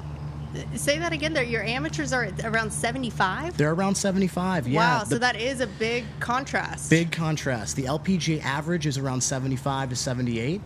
So I would say, and I would urge everyone to consider thinking more about the LPGA TrackMan numbers if you're on the range looking at your data, if you have a launch monitor. The PGA Tour players are mutations of normal. They hit it extremely high to land it soft on these firm and fast Aronimic greens this week. So, yeah, I would look for lower flights out of our amateur friends for sure. Can you just explain a little bit, too, of what causes the golf ball to go higher? Yeah, to me, it's a lot of club head speed. I would start with great contact. That's going to be your starting point. Can you hit the golf ball solid? But to hit it high, you need to swing fast enough to create the club head speed to launch it up in the sky. And that's what these best players in the world do, and that's what you're seeing a lot of this week. That's really the only way to stop it on the green. Club head speed equals height. All right, you were out walking the range. What was the vibe out there? I went over there and I thought it was great with the fans. It's just such a relaxing place to watch the golf, but in the player mindset, what do you think's going on? Yeah, it really is a great place to watch from a viewing experience. The fans are up on the hill there. They can look straight down and see the players from almost a bird's eye view. So Aronimic driving range here for this week is excellent. But it's pretty relaxed. I mean, you're not doing a lot of teaching the swing right now. You're doing way more coaching. Randy is a modern PGA coach, so he's doing more like, hey, bud, looks pretty good. If he gets a little bit stuck someplace, he's going to help him through it. But ultimately, you're doing way more coaching than you are teaching a golf swing. These guys are the best players in the world about to play one of the toughest golf courses in the country, so they're just trying to get them ready, keep them relaxed, get them in the right frame of mind to feel really comfortable to go play a great round of golf. And there's our fans right there. I mean, just talk about a casual, nice spot to watch the best players in the world. Not much beats our Philadelphia golf fans and the golf in this area. So, yeah, it's a great day to be a Philly golf fan and someone who lives in the local area. So what did you hear about Aronimic kind of going into this championship? What were the whispers going around town? Yeah, I've played here a few times, and I actually, my own opinion and what I heard was that they were going to crush this place. 10, 12, 15 under would have been a winning score. I don't know. I don't know if we're going to see it. I think the golf course and the wind and the conditions have shown its teeth. The pin locations, like I said, I think they've been fair but tough, very, very difficult. These are the best players, but we thought they'd crush this place. I mean, realistically, any hole that's around 500 yards for a tour player as a par 4, it's really not that difficult. It's a good drive and a mid to long iron. For these guys, it's pretty simple, but these pin locations and the wind and the weather conditions have made this a true test of championship golf. Yeah, spot on, especially our first 2 rounds, low of 4 under. We haven't seen something like that since 2012 in a major, so very interesting to see. But as we said, weather kind of playing a role in that. I think it's nice because now that we've gone through the cut line, it's almost like 2 different tournaments. It really is. Now you're going to see the top 70 in ties get to play this golf course, and it's the cream of the crop. So these are the best players we're going to watch to finish out the weekend, and the best player is going to win this week no matter what the conditions are. I constantly think to myself, like, if the greens were aerated out there, Jordan Spieth is still going to make great putts. So to me, it's put the pins where they really want to go, and the best player is going to win this golf tournament this week. It's a true test of golf. Look at that, Scottie, checking the grip all the way down from the grip to the club head. See, it's pretty amazing how many of our amateur friends don't do enough of this. So he has a training grip on that golf club. He's been using that forever, I would assume, since he was a kid. And just get the grip in the right spot. I like to see 2 knuckles on the left-hand grip. He's sliding the right hand down. The V should point somewhere between the right ear and the right shoulder on both hands. Constantly checking that grip. He's going to grab that training in here, I would assume, shortly to make sure it's in the proper place. Now, and all these guys, they do really focus on the fundamentals. Scottie, for sure, with the grip, he's always checking it out. How important is that? Definitely. PGA, posture, grip, alignment. I think it's one of those necessary tools to put you in a really nice place. Jason Bale, another national award winner, he constantly says, do the ordinary things extraordinary. So to me, that's very important. He continues to check the grip, continues to get in good alignments and posture, and something our amateur friends can really learn a lot from here. I do love Randy's approach with Scottie. I think they're a great matchup, just personally and how their personalities are together. Another thing that's so important when you're working with a PGA of America professional, you kind of match up the personality and who lines up with your game. Most definitely. Have to find someone that you work really well with, you can talk about maybe more than golf with. And Randy and Scottie here most definitely have that bond. I think he's been coaching him since he was 6 or 7 years old, so it's one of those things. Really impressive to take someone from junior golf to the PGA Tour. It doesn't happen often. Another example would be Jamie Mulligan and Patrick Cantlay, or Rick Sessenhaus and Colin Morikawa. To take someone from junior amateur golf to then the top level is extremely impressive. So a great fit for a very long time.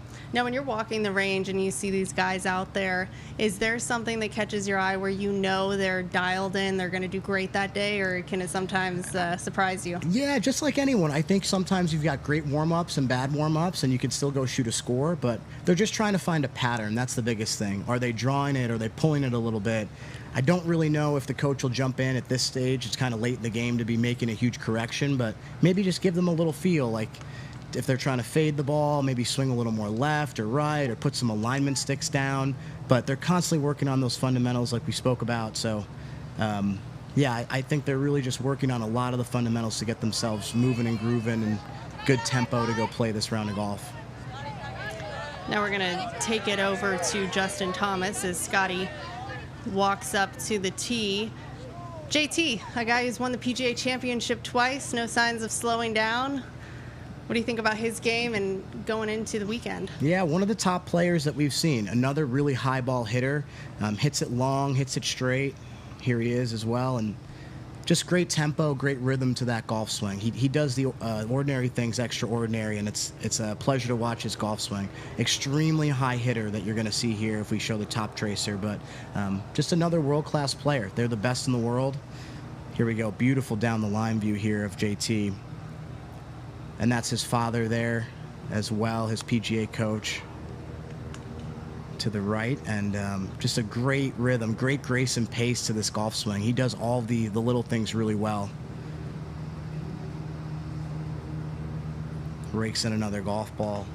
Yeah, just one of those top players. I mean, he's been there a long time. I think he's played in the Korn Ferry Tour, I mean, starting at 15 or 16, one of the youngest participants in an event. So he's been doing this a very long time, an amazing pedigree, and he's going to win a lot more of these types of golf tournaments, that's for sure. Now, JT put on the clock yesterday. I know when he's getting a little nervous and second-guessing shots, that's when he slows it down. But obviously, a lot of decisions that do need to be made when you're playing major championship, the wind's going, you have pins like that.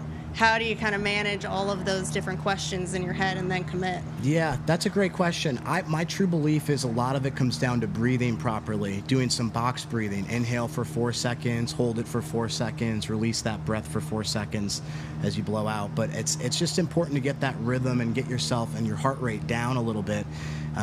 Definitely hard to do in a major, especially under those windy conditions we saw yesterday. But I mean, these are the top players. They do this for a living. This is their day job. So they know what to do to calm down. The rounds were slow yesterday, right, as we alluded to, but it's one of those things where it's just a very, very difficult golf course. I would assume the rounds to be a little bit faster today as they're playing twosomes and the cut's been made to the top 70. But yeah, it's a very difficult thing to do. Calm your nerves down for a major championship golf. But he does a great job of it, that's for sure. And there's Justin Thomas's tee time, 2 p.m., going off with Cameron Young. Cameron also has a PGA of America father. Golf running in the family. Yeah, very impressive. I mean, I don't know how many we've had of fathers and son combination of PGA of America golf professional and a winner of the PGA. I know JT has it. There's a couple others that I'm missing there, but yeah, it's one of those things. Good instruction will definitely help you play better golf and have more fun, and that's what the PGA of America is trying to help us all do: is play well, have fun, and enjoy our time on the golf course with our family and friends, which is what it's all about, right, Alex? And absolutely. Yeah. Absolutely, and great to see that 67 as well from Cameron. Yeah, that's a Low round great yesterday. score. How about today? What's your plan? Where are you gonna go, and who are you gonna watch? Yeah, I think I'm gonna go follow Randy and Scottie Scheffler out there. I mean, tough not to watch the best I don't think you're players gonna be in the alone world. out there. I know. The crowds are getting big out there, which is awesome, and it's great to see the Philadelphia crowd out here. But yeah, I'm gonna go check out Randy and Scottie and watch a little golf, and maybe Patrick Cantlay and Jamie Mulligan as well. I love that putting stroke, so it'll be a heck of a lot of fun. Yeah, putting. Just one last note on what we might see on the greens, different conditions. Yeah, I think you're gonna watch these players out here take longer backstrokes and a little bit slower follow through and shorten the follow through up a little bit just to soften the ball up as it comes off the putter. These greens are going to get crusty. We have a mid 80s day and a high 80s tomorrow, so they're going to get faster and firmer. So you're going to see longer strokes. You're going to see the ball just roll off there like maple syrup coming out of the jar. I love that analysis right there. Absolutely. And then just approach shots. Quick little chat on that. As high as you can possibly hit the golf ball, that's what these guys are going to be doing out there today. Land it high and soft shots to help you stop it on these firm, fast around them greens. How can you control that spin as well? Yeah, that's a great point. It's all in the contact of the golf ball. Just making sure you're making crisp contact, hit it high, hit it soft, so it lands a little bit steeper, and it'll stop on these greens. Thanks so much for joining us. Absolutely. Great analysis. Have fun out there My watching pleasure. golf, and we've had a great spot. Yeah, thank you guys for having me. This has been great. And coming up next, we're going to have a special guest, and in the meantime, we're going to tee it up for our winner's walk.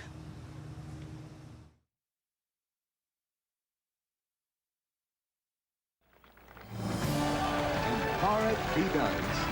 Gary Player finishes with a 1-over par score of 281 to become the winner of the 54th PGA Championship.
the showdown at Charlotte.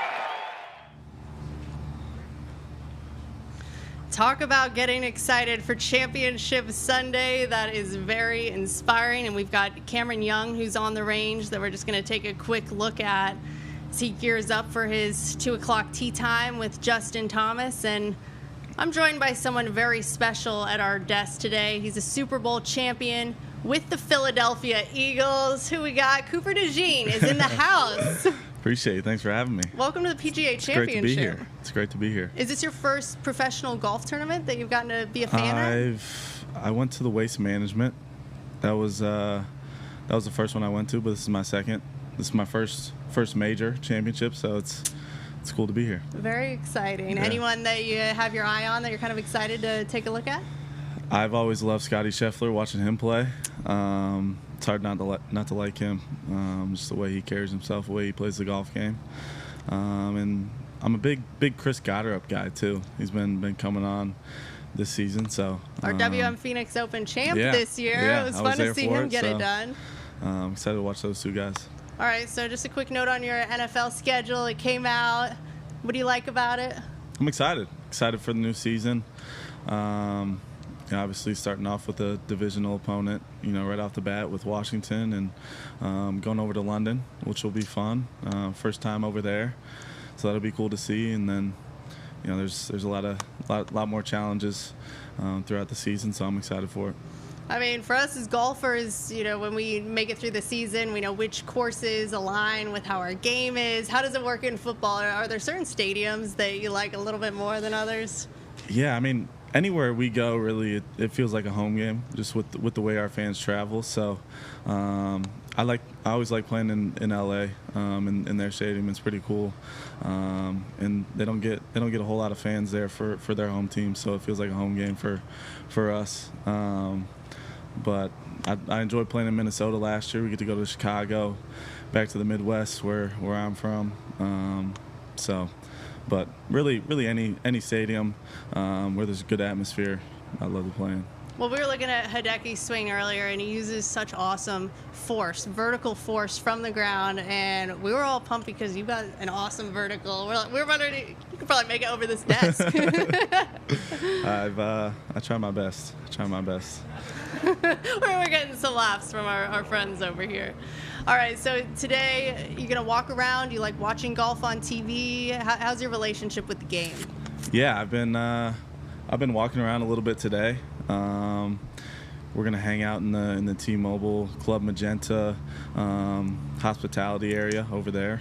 Hang out a little bit, and then watch a little bit of golf. It's over on the 15th tee. So Club Magenta. I mean, you just stumble in there, and we've got a Super Bowl champ. That's pretty awesome. It'll be fun. Yeah. All right, so we've been doing some text us your swings. I've even got the phone where all these texts are coming into. So people have been sending in their swings. I've got your swing, which we're going to take a look at, which is very exciting. But in the meantime, we're going to do a little 2-minute drill. Okay. Does that work for you? So football? We're going football? It's football golf. Yeah, okay. So we've got stripping the football or striping a drive. Which one's harder? Harder? What do you think? I think stripping the football is harder. Touchdown saving tackle or a sand save?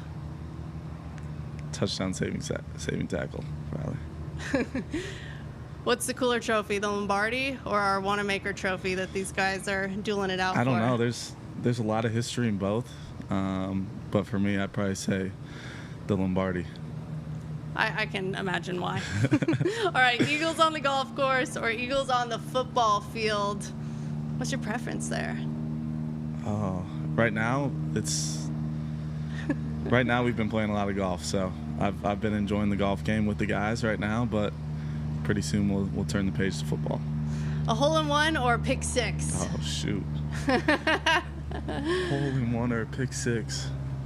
I've never had a hole-in-one before, so I'd probably take a hole-in-one. Win another Super Bowl or win a PGA Championship? Super Bowl. Easy. That's an easy one. Man. But if you could just get that swing overnight, that'd be pretty awesome now that I'm thinking about it. I know. All right, well, talking about that, let's take a look at your golf swing. Let's check it out. Is it true that you played 36 holes yesterday? I did play 36 holes yesterday. Is that normal for you if you've got a day off? Not really normal, no. It's usually just 18, but I've never played 36 holes in my life, but yesterday we did that, and it was, you've got it was a lot little of fun. Scottie footwork action there as well. I like it. I swing pretty hard at the ball, so swing out of my shoes, as they say.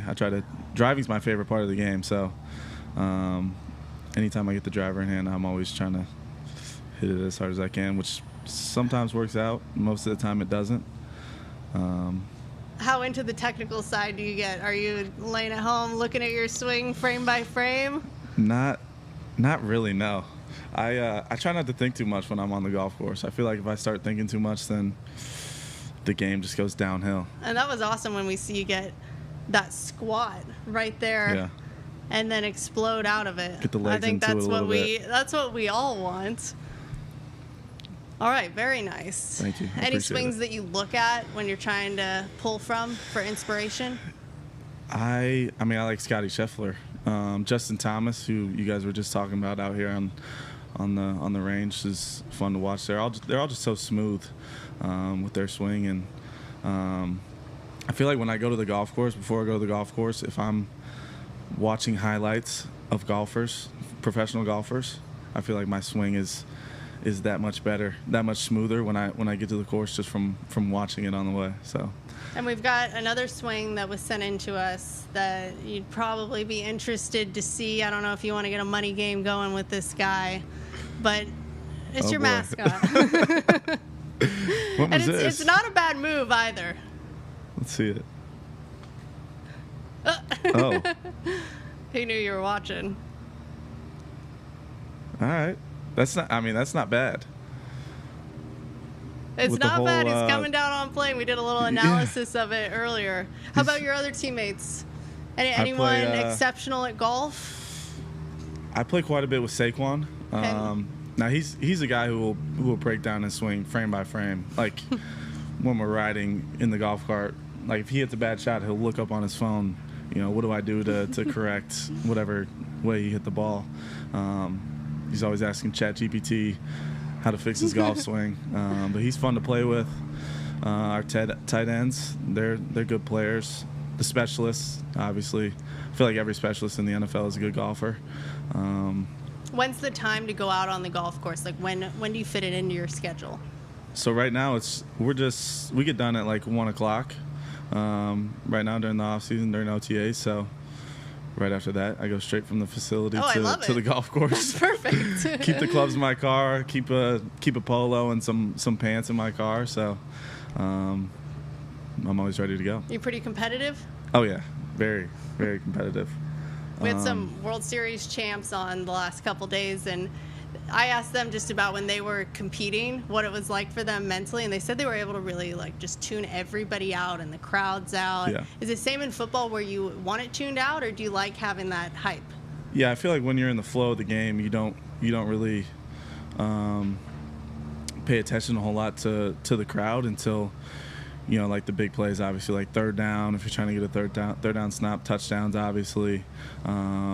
When the defense gets off the field on third or fourth down, whenever it may be. But most of the time, you're just in the flow of the game, and you're pretty locked in. All right, Cooper. Well, I guess you better go get your clubs and hit the course right after a Club Magenta. Have a great rest of your day, and thanks for coming on. Appreciate it. Thanks for having me. Appreciate it. Now, let's hear from Min-Woo Lee. You got to hear from him yesterday. You got to drive it really well, and I have been driving it really well. Approach play is a lot better, and the chipping and putting is not too bad too. So I think just becoming a lot better player over the last year, I would say. The game has matured as well, and that's where we want to be.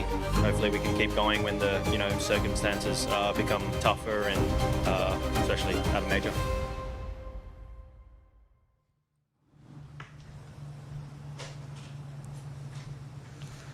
Those beautiful drone shots of Aronimic. Looking forward to seeing how round 3 plays out today. And joining me, we have Nick Iacono, who was here with us yesterday, bringing us some amazing insight. And I'm excited to hear kind of your thoughts on how things wrapped up and moving into today. It's interesting. The scoring is definitely not as what a lot of people thought.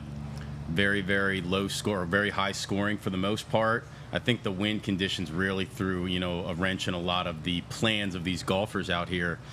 So it's going to be definitely a little bit more low scoring today. I already saw Michael Kim was talking to my buddy, 0 fairways through 8 holes and 6 birdies, something like that.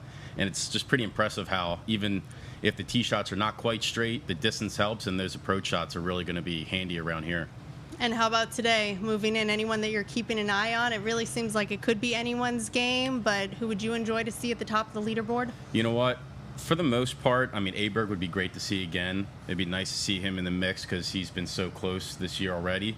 Kirk Kitayama would be awesome to watch too. Obviously, Scotties and the Jason Days and the Justin Thomases, but it's just a really power-packed lineup here in these last couple groups. So I don't think you can go wrong with picking anybody that's in the last couple groups. Ludwig looking for that first major championship. No better place than right here. And to be loved by Philly fans forever if you can win your first major. That'd be good. Yeah. All right, so let's take a look at Minwoo Lee on the range, who's done a phenomenal job at managing this golf course over the past couple days. I heard him say that he kind of lost it in the middle of his round yesterday, was able to get it back, and I think that's so impressive to do when you're playing a course like this, especially with the setup that they have. Absolutely, and part of it is the swing's not always going to be there. I mean, you can have a different feel from one hole to the next, but the fact that you're always going to hit these road bumps in major championships and tournaments in general, and then if you can power through those 4, 5, 6 holes, it really gives you the kind of like the steam to finish very strong. And Minwoo is just one of my favorite golfers. Every time Minwoo's on TV, my wife's like, your boy's on TV, he's cooking right now. And I just love his attitude. Very free-flowing out there, trying to have a good time, but also understanding that he's got to stay in the moment. But just an awesome golf swing and just such power into this golf ball. It's really fun to watch. And he's done such a great job of winning over the fans. His sister, a name in golf on the LPGA, Minji, I've loved covering her over the years. But they're just fun and engaging, and he puts out awesome content on social, so you feel like you have a connection with them when you're watching them on the course, which I think is nice. Absolutely. It kind of feels like you're kind of like his friend when he gets to post all those cool videos, and his PR team definitely does him a really, really good favor in putting these really cool videos together. He's pretty creative, too. I wonder how much emphasis he's putting into those videos, how much creative direction. I think he's involved more than you think. I mean, I would have to take a wild guess, and he's kind of the forefront of it a little bit, but obviously a good team's going to help you really put those videos together. Love that golf swing from him. Got the top tracer. And looking like he's hitting some lower shots, a 7-degree launch angle, only 7 apex, so maybe he's hitting some flighted shots, maybe some shots maybe on hole 7 where it's more about being in the fairway, because a lot of those golfers had a hard time trying to cut the corner, which there is no corner to cut. You get in that deep rough on the right. So, but he's just so strong, and you kind of see how he's actually flighting it a little differently on each shot, just trying to find the right trajectory. And ball speed wise, 157 is probably, I would say, probably closer to maybe like a 3-iron, give or take.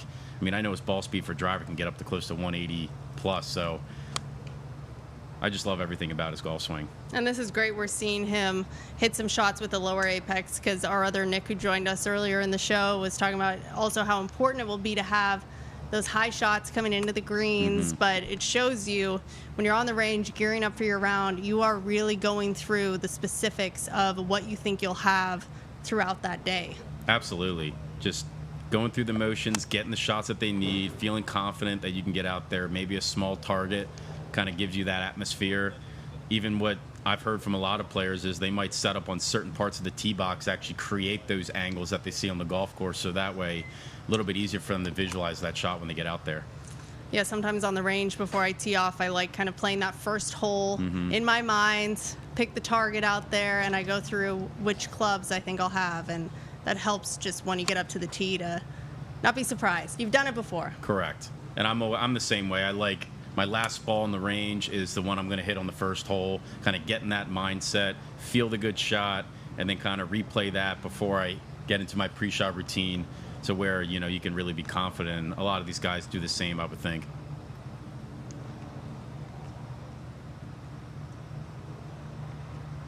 Over 80 degrees today. Love it. Hot and humid. Welcome to Pennsylvania. Getting closer to summer. See, we just go from winter to summer now. There's no such thing as spring here anymore. You go from freezing the hot pretty quick around here. So these greens are going to firm up. You know, not too windy out here, so it's going to be gettable for a lot of these players, especially if they're putting themselves in position off the tee. Yeah, we've seen some low scores come in already, which will be interesting to see who kind of moves away from the pack. Mm-hmm. Very bunched leaderboard there at the top. And we had Riley Wielden on yesterday, who's our director of instruction here at Aronimink, and he didn't mention it on the show here, but you were talking to him, and he was hoping to get to play as a space filler if there was a odd number of players that made the cut. The first thing I did this morning was look at my phone and count how many players were on there, because I was just hoping to shoot him a text saying, have fun today.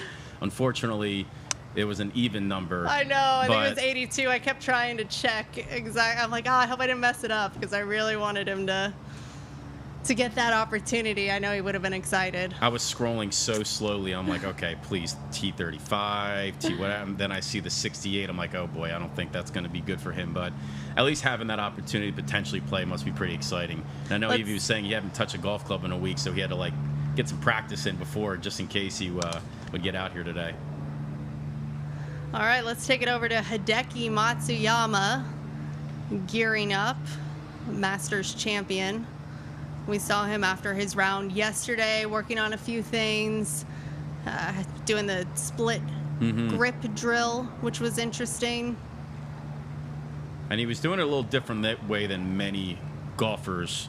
It seemed like for him, and everybody has their own feel, so I don't want to assume that he's doing something, but it really looked like he was trying to get the club a little bit more out in front of him, kind of create almost like a slap shot cut feel. Usually golfers, your average golfer is not going to have that feel that he's doing, because the path to get too left, get a little bit too much of a fade or a pull, where him, he really likes seeing that cut. So looking at that practice routine was pretty interesting of how he was doing it versus how others should be kind of looking for their golf swing.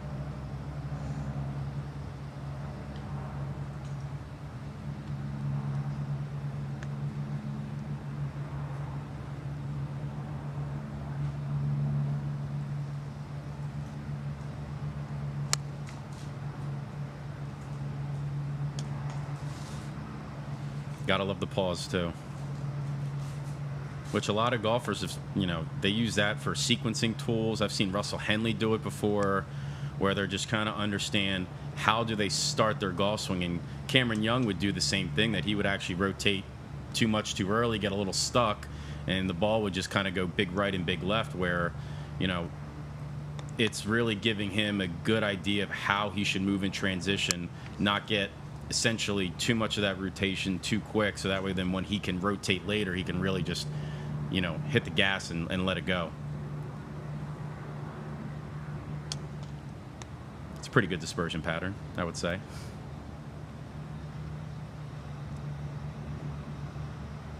And only 1 foot of curve. It's not that bad. It's all right.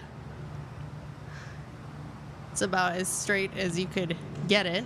And it's good to see some curve in a golf ball. The last thing you really want to do is have a path being neutral. And a lot of golfers that I teach, they look for that zero path, but they don't really understand is that now their club face control has to be that much better, because their club can't fall in, say, the range of 2 or 3 degrees into out. When it's zero, if the face is a little open or a little closed, that ball can go very offline. So even though they have minimal curve, they are still trying to curve the golf ball a direction, so that way they know where their misses are and what their shot shape feels like as they go into the round here.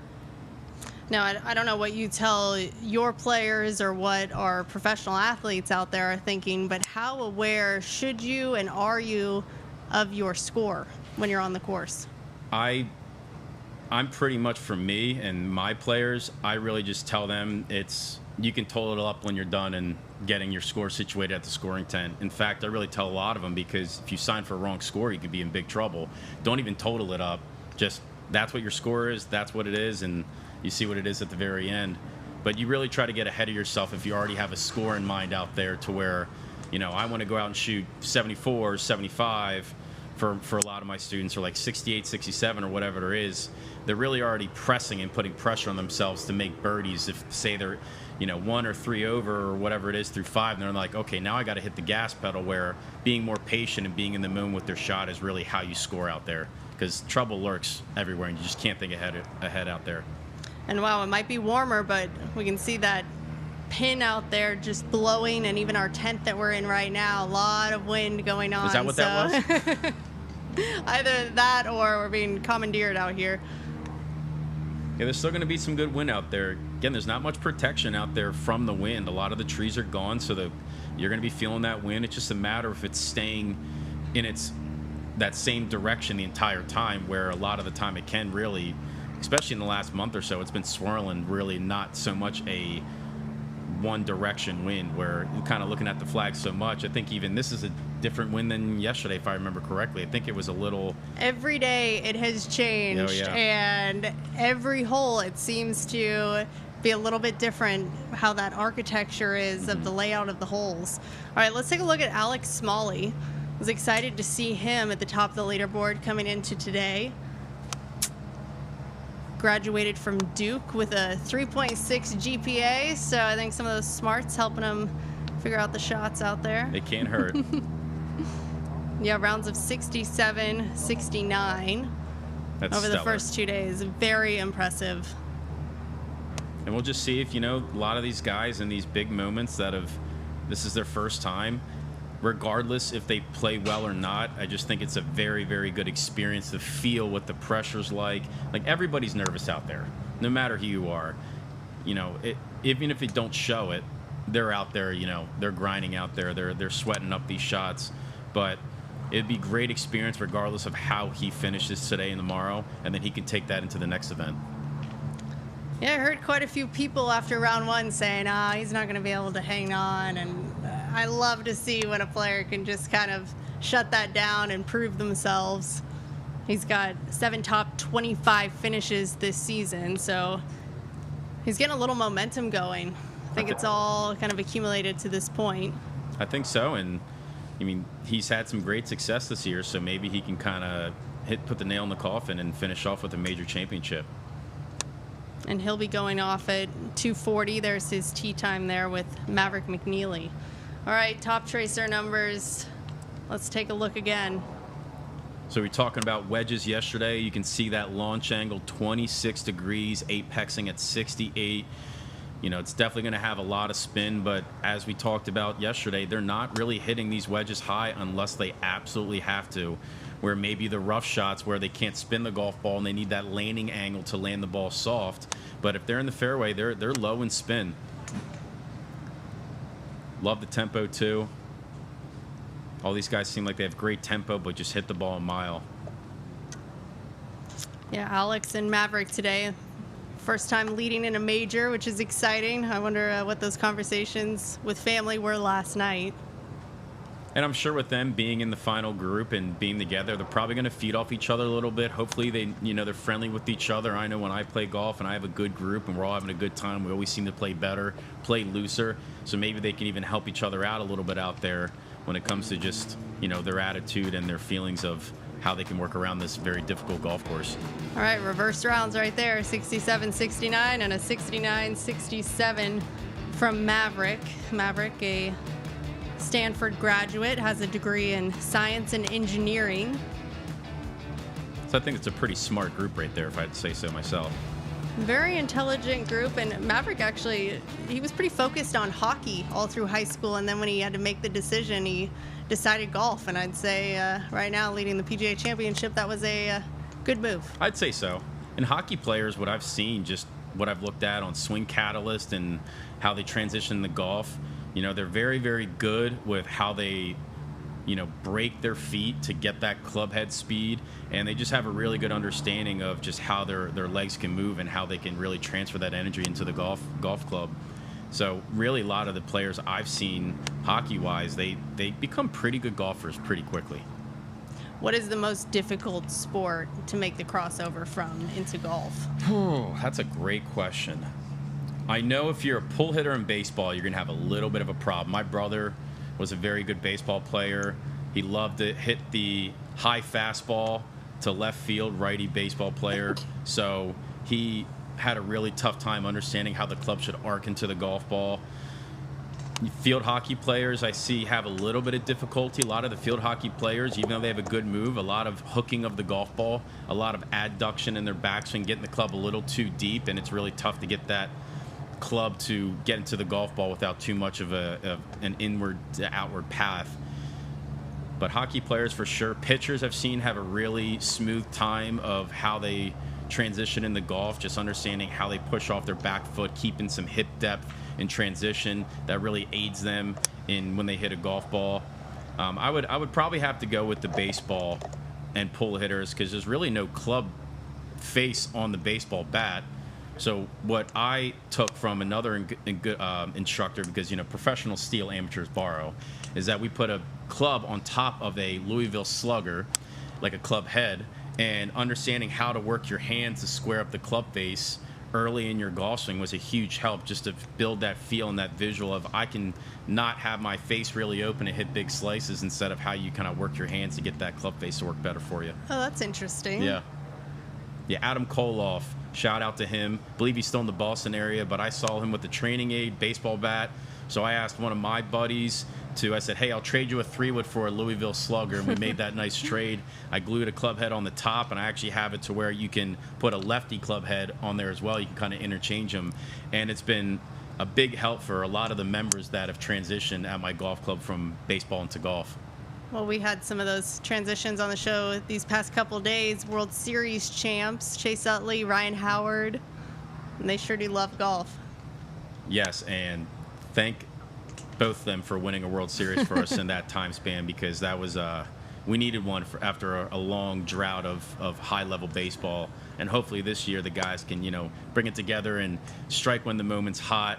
I know it's been a little up and down for them, but hopefully they can bring the bats, and the pitching's always been really good. So hopefully we see a great time in October in Philly. Yep, a lot of respect for that 2008 team, that's for sure. Now, Smalley, Maverick, getting ready for their 240 tee time. What do you like in terms of where you start, where you finish your practice?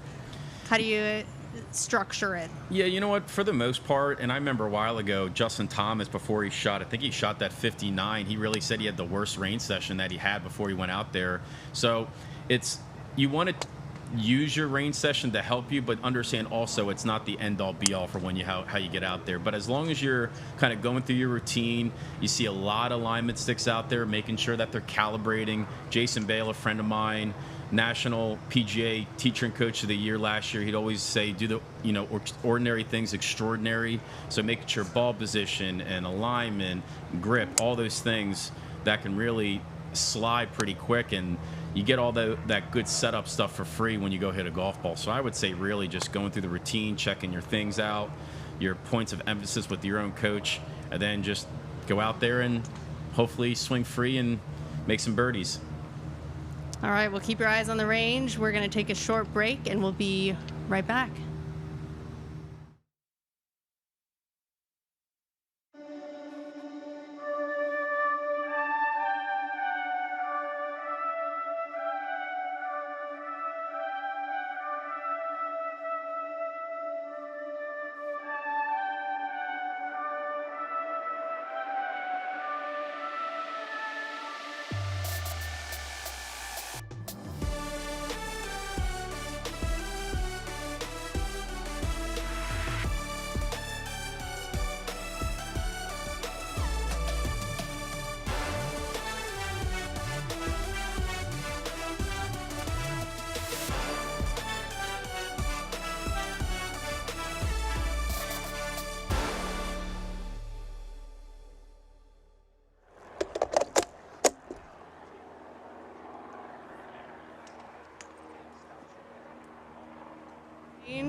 We talked about him earlier in the show. Cooper DeJean is a big fan. He was at that WM Phoenix Open tournament where Gotterup got the victory over Hideki Matsuyama in the playoff.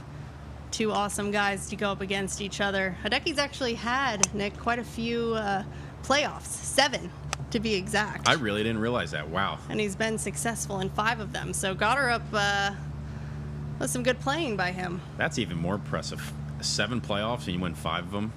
I mean, and then this golf swing, I actually was talking about Chris Gotterup's swing with Joanna Coe a couple weeks ago, and we were talking about changing in knee flex, and Chris changes his knee flex a lot in his golf swing. Almost that right leg gets borderline completely straight.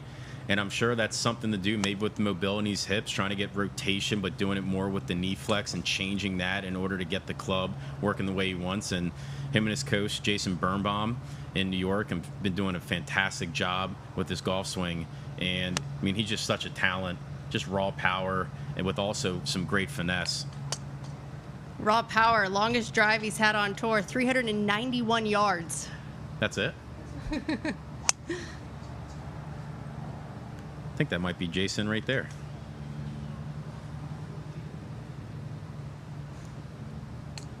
When we talk about golf families, Gotterup's dad was actually a very successful golfer himself with some Really? New Jersey state titles, 3 of them. See, I'm learning so much today. I didn't even realize that either. So you can see where he gets his good golfing genes from. It can't hurt. He's already won twice this year on the PGA Tour, 4 wins total. And there we can see he's only played in one other PGA Championship where he missed the cut in 2024. So he's back with some vengeance. He's already, yeah, he probably kept that in his back pocket, saying if I get a chance to get out here and win an event, I'm gonna do it my way. And I just love just all these different golf swings. I mean, they all hit it so well, but they all have just a little different way of doing it. And just the strong change in knee flex with his golf swing just always really resonated with me, that you don't have to keep, your knees flex. In fact, changing knee flex and rotating your hips can really put pressure off your lower back. And that's one of the changes I believe Jason Day made when he had a back injury. He was rotating his hips a little more, changing knee flex, so that way he can take that segmental loading off his lumbar. And that way now you can see he's playing a lot of really good golf, and it seemed like he's playing a lot of pain-free golf as well, which is always fun. Wow, looking at the leaderboard, Rory McIlroy really has put himself in a good position. He had to do something yesterday to keep himself in the tournament. 5 under today, which was good. And bogey-free yesterday, too. What do Saturdays look like, depending where you are on the leaderboard? I mean, it's moving day. A lot of people have certain attitudes out there. Some guys are just going to say, I'm going to go out there and make a lot of birdies. I know even like Hal Sutton, when he was playing, when he did a speech for the PGA Teaching Coaching Summit, he was talking about my job is to make birdies because that's how I'm going to win. But with the pin locations I saw so far, it seems like it's very gettable. So these guys are going to be pretty aggressive here early, because usually when they get to that Sunday, it gets pretty tight. There's always 1 or 2 golfers that go out there and shoot really low. Xander's done that plenty of times in final rounds, and he got some wins out of that. But you're going to have to keep the gas pedal on a little bit. But these conditions are fairly benign today. I know it's going to be a little windy, but I mean, it's nice and sunny. Greens are definitely going to firm up, but the pin locations will give them a little bit of a reprieve from the first 2 days of how they saw out there. From hearing from a lot of guys, it was very, very difficult out there yesterday, especially. A little closer up look at Gotterup's swing. What do you think about that position at the top, going just past parallel, how he sinks it up? Yeah, and because he's so strong and going past parallel, and being across the line or past parallel is not a bad thing. There's a lot of golfers that were even short and across the line. I believe Calvin Peete was fairly across the line with the short golf swing, but he knew how to kind of plane the club better. But it's not really an issue, in my opinion, as long as you're strong enough that you can handle those wrist positions. But it's also a huge speed generator when, a lot of guys, they don't really want to get narrow before they get wide, but a lot of these guys, when you see on some 3D wrist graphs, they can really get a little narrow early and then let it all out. So that way they really just put a lot of speed and power into that golf swing. Right, because we almost see that wrist collapse right at the top, and then it snaps right back. Yeah. I just think he's just so strong that he could really just deal with that. But I haven't talked enough with really Jason when it comes to his golf swing. I can kind of just assume based on what I'm seeing, but it just kind of shows how great of a coach Jason is, that he's not going to change certain things. And Obviously, he has a very strong grip, so that'll lend itself to being a little bit longer, maybe a little bit more cup, so the club face doesn't get too shut for him. But it's just kind of one of his matchups that he has. Like Colin Morikawa very weak grip, just like Jon Rahm, and they have to work more with a lead wrist that's flexed to help the club work better and not get the club face too open. So just kind of something you see out of golfers, and you don't really see really strong grips out there or super weak grips, but you get these patterns that you see a lot, and just Chris just has one of those stronger grips and he just knows how to use it. Different from his playing partner today, Hideki Matsuyama, who himself has a little bit of a weak grip. Should be a very, very fun group to watch here. And another great dispersion pattern. Yeah, if you like that sort of thing, you know. Now, the thing with being across the line is that the one matchup that it can work with is that, depending on how much your body tilts, is that when that club's across the line, it gets steep early, but it shallows late. So when it comes to that, he just has to make sure that he's managing his tilt, because when that club gets shallow late, then you just make sure you can't get too under with the body, and that's not a great matchup because the ball's going to go, too far left or too far right, and it seems like he wants to hit a nice little cut here. So that across the line with that steeper shaft pitch early can fit really well with him. So that way, he can just see that ball kind of go left to right all day. And with not much hand depth, it's okay for that club to get a little across the line, because with really what you're trying to do is you're trying to match up hand depth and the shift of the pitch of the shaft. So with not a lot of hand depth, if he can get that club to shallow late, it's still going to work out really well for him. Maybe if he was deeper with the really across the line club and that got too shallow, then that's probably not something he would want, because he doesn't really get the hands really too far behind him in his backswing at all.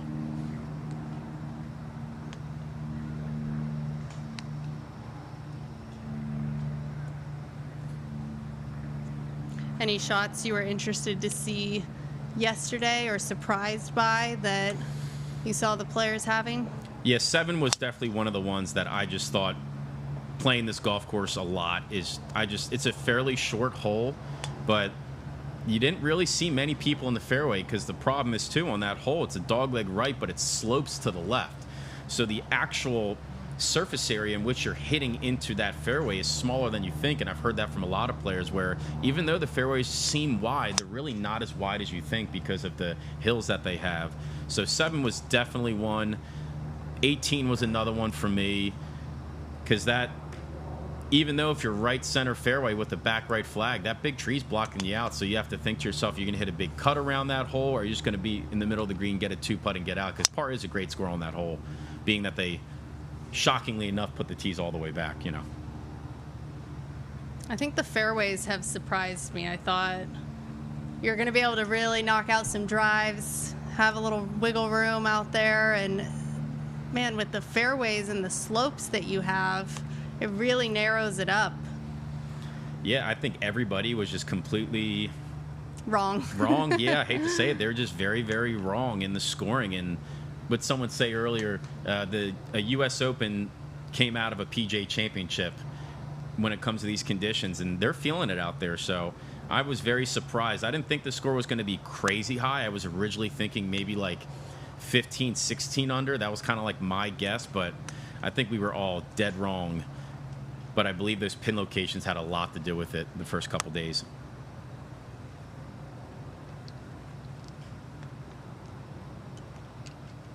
All right, iron in hand. What do you like about these swings? Everything. He's definitely hitting some, looks like he's hitting some softer shots, and maybe that's something that they're doing by design. They hit a bunch of drives. That's a high speed, long shot, and then they're kind of get the finesse back very quickly when it comes to making sure that they can tone it down and turn it back up when the time arrives. And again, launch angle 21 degrees on a 140-yard shot. So I would have to take a wild guess that he's hitting that shot for a reason out there, because you're not going to see many 21 degree, 71 feet high, 142-yard shots unless he's practicing something very specific for a hole out there. Yeah, how we said earlier, got to practice those specific shots that you might have throughout the day. Now's the time. Absolutely.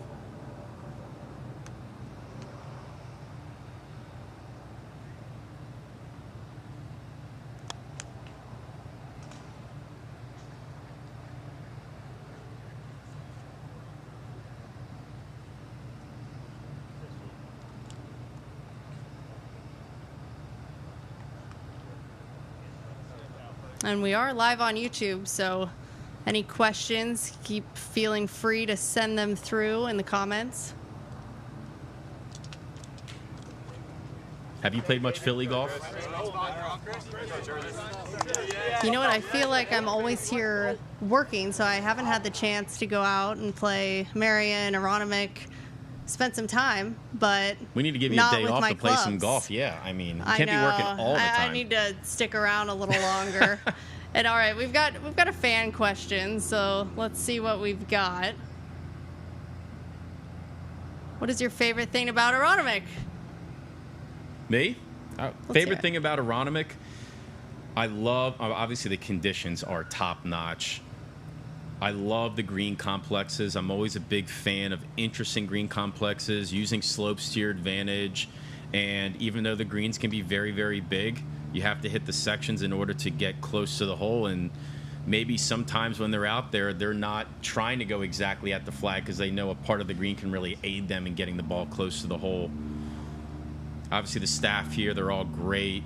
Shout out to Jeff Kitty and Riley and the crew, Tessa. They're all great people, and they do a phenomenal job with running this golf club. And a lot of our members at Marion share the golf course here at Aronimink, so I'm sure they're excited to see that their golf course is putting up a great test for them. Tessa's done a great job of kind of previewing some of those par threes for us as well, knows the course well. But yeah, you talked about just golf in this area, Philly Cricket Club, Marion. What's your favorite? So I'm a little biased. There's a course in Greenville, Delaware, where I grew up a little bit around, called Fieldstone Golf Club. It's just a phenomenal track. It just has so much character to it. You never get bored. Obviously, without being said, Marion and Aronimink. I love Rolling Green. And one course that many people haven't heard of, Cedarbrook, they just redid a lot of their golf course the last couple of years, is a phenomenal track. It's always in fantastic condition. I'm always fortunate to play in the pro member there each year. But I'm a huge Tillinghast buff, and one of my first professional tournaments was at Philadelphia Cricket Club, and I played the Militia course. But Wissahickon is just such a gorgeous golf course. Well, let's take it back over to the range and see some golf swings. We've got these rounds that have been finishing up from the morning wave. Now's the time to grind on the game. Mm-hmm. Who do we have? Let's take a look. Siwoo Kim.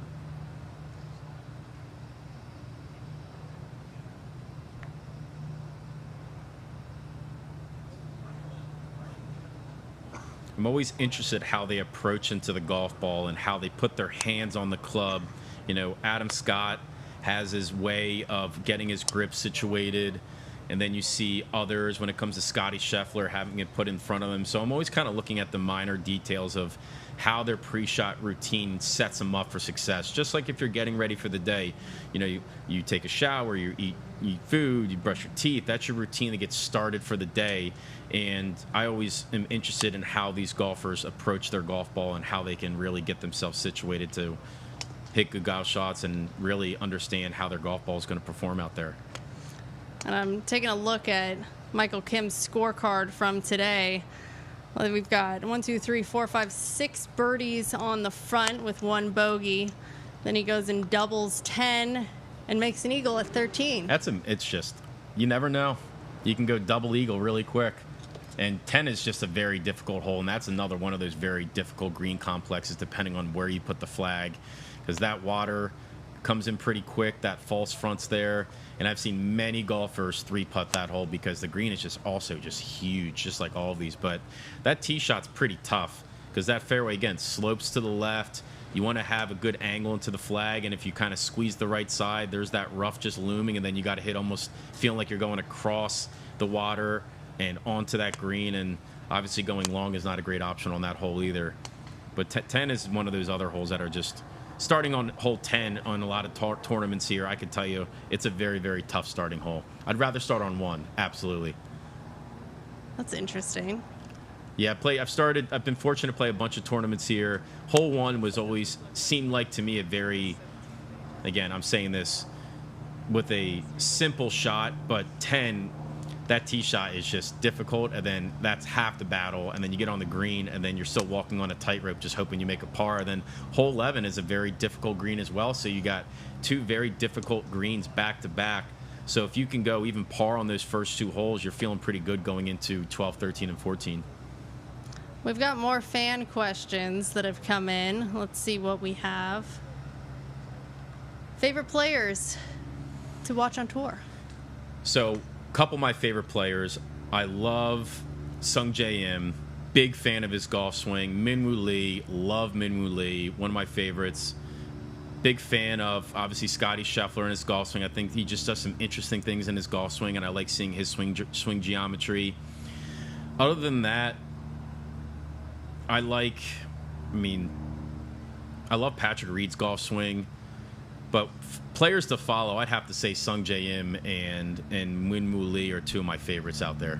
It's interesting, as an instructor, you probably have to pay quite a lot of attention to all the different swings to use as comparisons for your own students, and just look for some of those quirks too, and how they work in the golf game, how they don't. Yeah, we were talking about, Nick Biondi and I were talking about Ryan Gerard's golf swing and how he works fairly laid off. Clubs pretty much, a decent amount of depth, even though the swing is short. And he has an early steepening move, but he really counteracts that with some side bend to make his golf swing work. And that's why, for the most part, he might not hit the highest golf ball compared to other golfers, because the shaft is working in steeper. And for everybody at home to understand, hitting down on the ball does not make the ball go higher. It's the opposite. Hitting down on it's going to make it go lower. Hitting up on it makes it go higher. So that's why, if you have a lot of speed, you can afford to hit down on the golf ball a decent amount.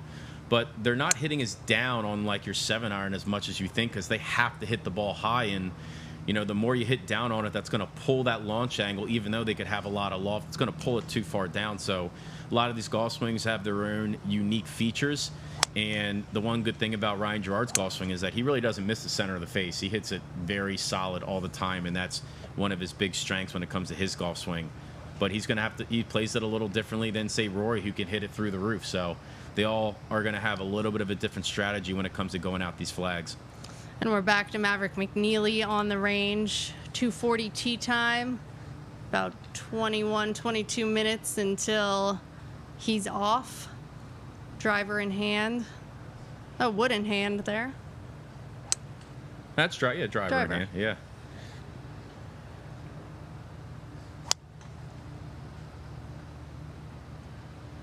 So you can see the ball position. It's really not that far up for him. Hands are a little forward. Can't tell the ball flight he likes to hit just based off the setup. But you don't have to have the ball very far up in your stance. Actually, a lot of drawers of the golf ball, in order to have the path a little bit more in to out, if they put it too far forward, they might get too toey. They might get the path even close to being too neutral, and they can't really see that ball start right and curve left. So that setup right there, again, you can hit a cut or a draw from anywhere, but ball slightly forward of stance, but not too close to his front foot, hands slightly forward. He's definitely, seems to me, he's trying to make sure that ball starts a little right for him. And that'll be a pairing I'm very excited to watch. Our leaders.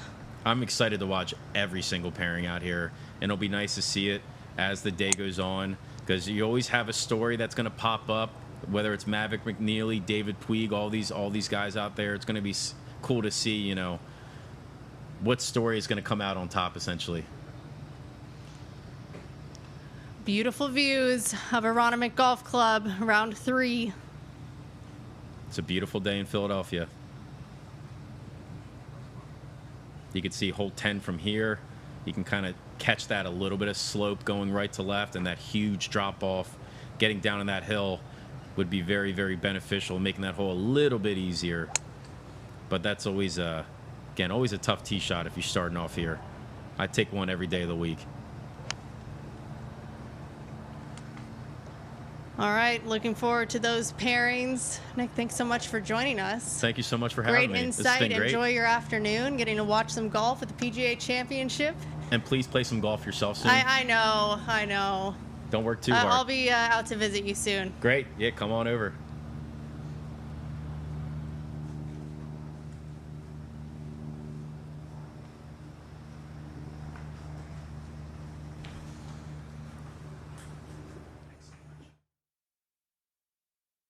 Back to join us on our PGA Championship Range Show powered by T-Mobile, Ryan Adams. Hello. He's bringing the telestrator back, Yes. which I know we've all been excited to see.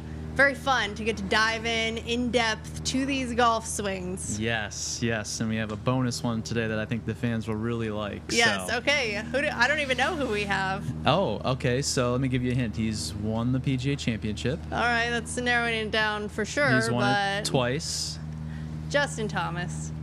Close. Oh, we've got another one. Rory McIlroy. Rory McIlroy, Yep. all right. So, so Rory's kind of making a little bit of a run today, so we thought we'd do a little bit of an audible and bring his swing in. And I thought that was awesome to see his round. He knew he needed to do something, and he did. Yeah, and he's one of those players, Alex, that guys like me and Nick love watching because everything is textbook about his swing, right? Fundamentals, the turn, the follow through, everything about his swing. There's not a lot that goes wrong, so it's fun one to analyze for us. 5 under par round today. That puts him to 4 under total, and this is a guy who's looking to go back-to-back majors. Yes, which would be super exciting. I know a lot of people are probably rooting for him to do that, and it would be fun to see him win his 3rd PGA Championship too. Well, winners get it done when it matters most, Yeah. and he found that feel after Friday's round. Yeah, so no doubt. Let's see what we have All on right, the telestrator. let's get into it. So this is a clip of Rory off the tee, which I know a lot of people love watching Rory off the tee, right? So as we kind of we'll just show it one time through just to kind of give everyone at home a nice Rory McIlroy tee shot analysis here. Yep. So one of the things that I've always liked about Rory's swing, Alex, is it's very timeless, right? So the first thing I want to show everyone is that before Rory even hits the ball, look at how relaxed he is. There's no tension, he's not really freaking out about anything. He's very relaxed. But then once he's ready to pull the trigger, he just goes. And so you see how fast he goes through that. And a lot of that starts at the beginning of the swing, right? And so we'll just kind of go through very slowly here.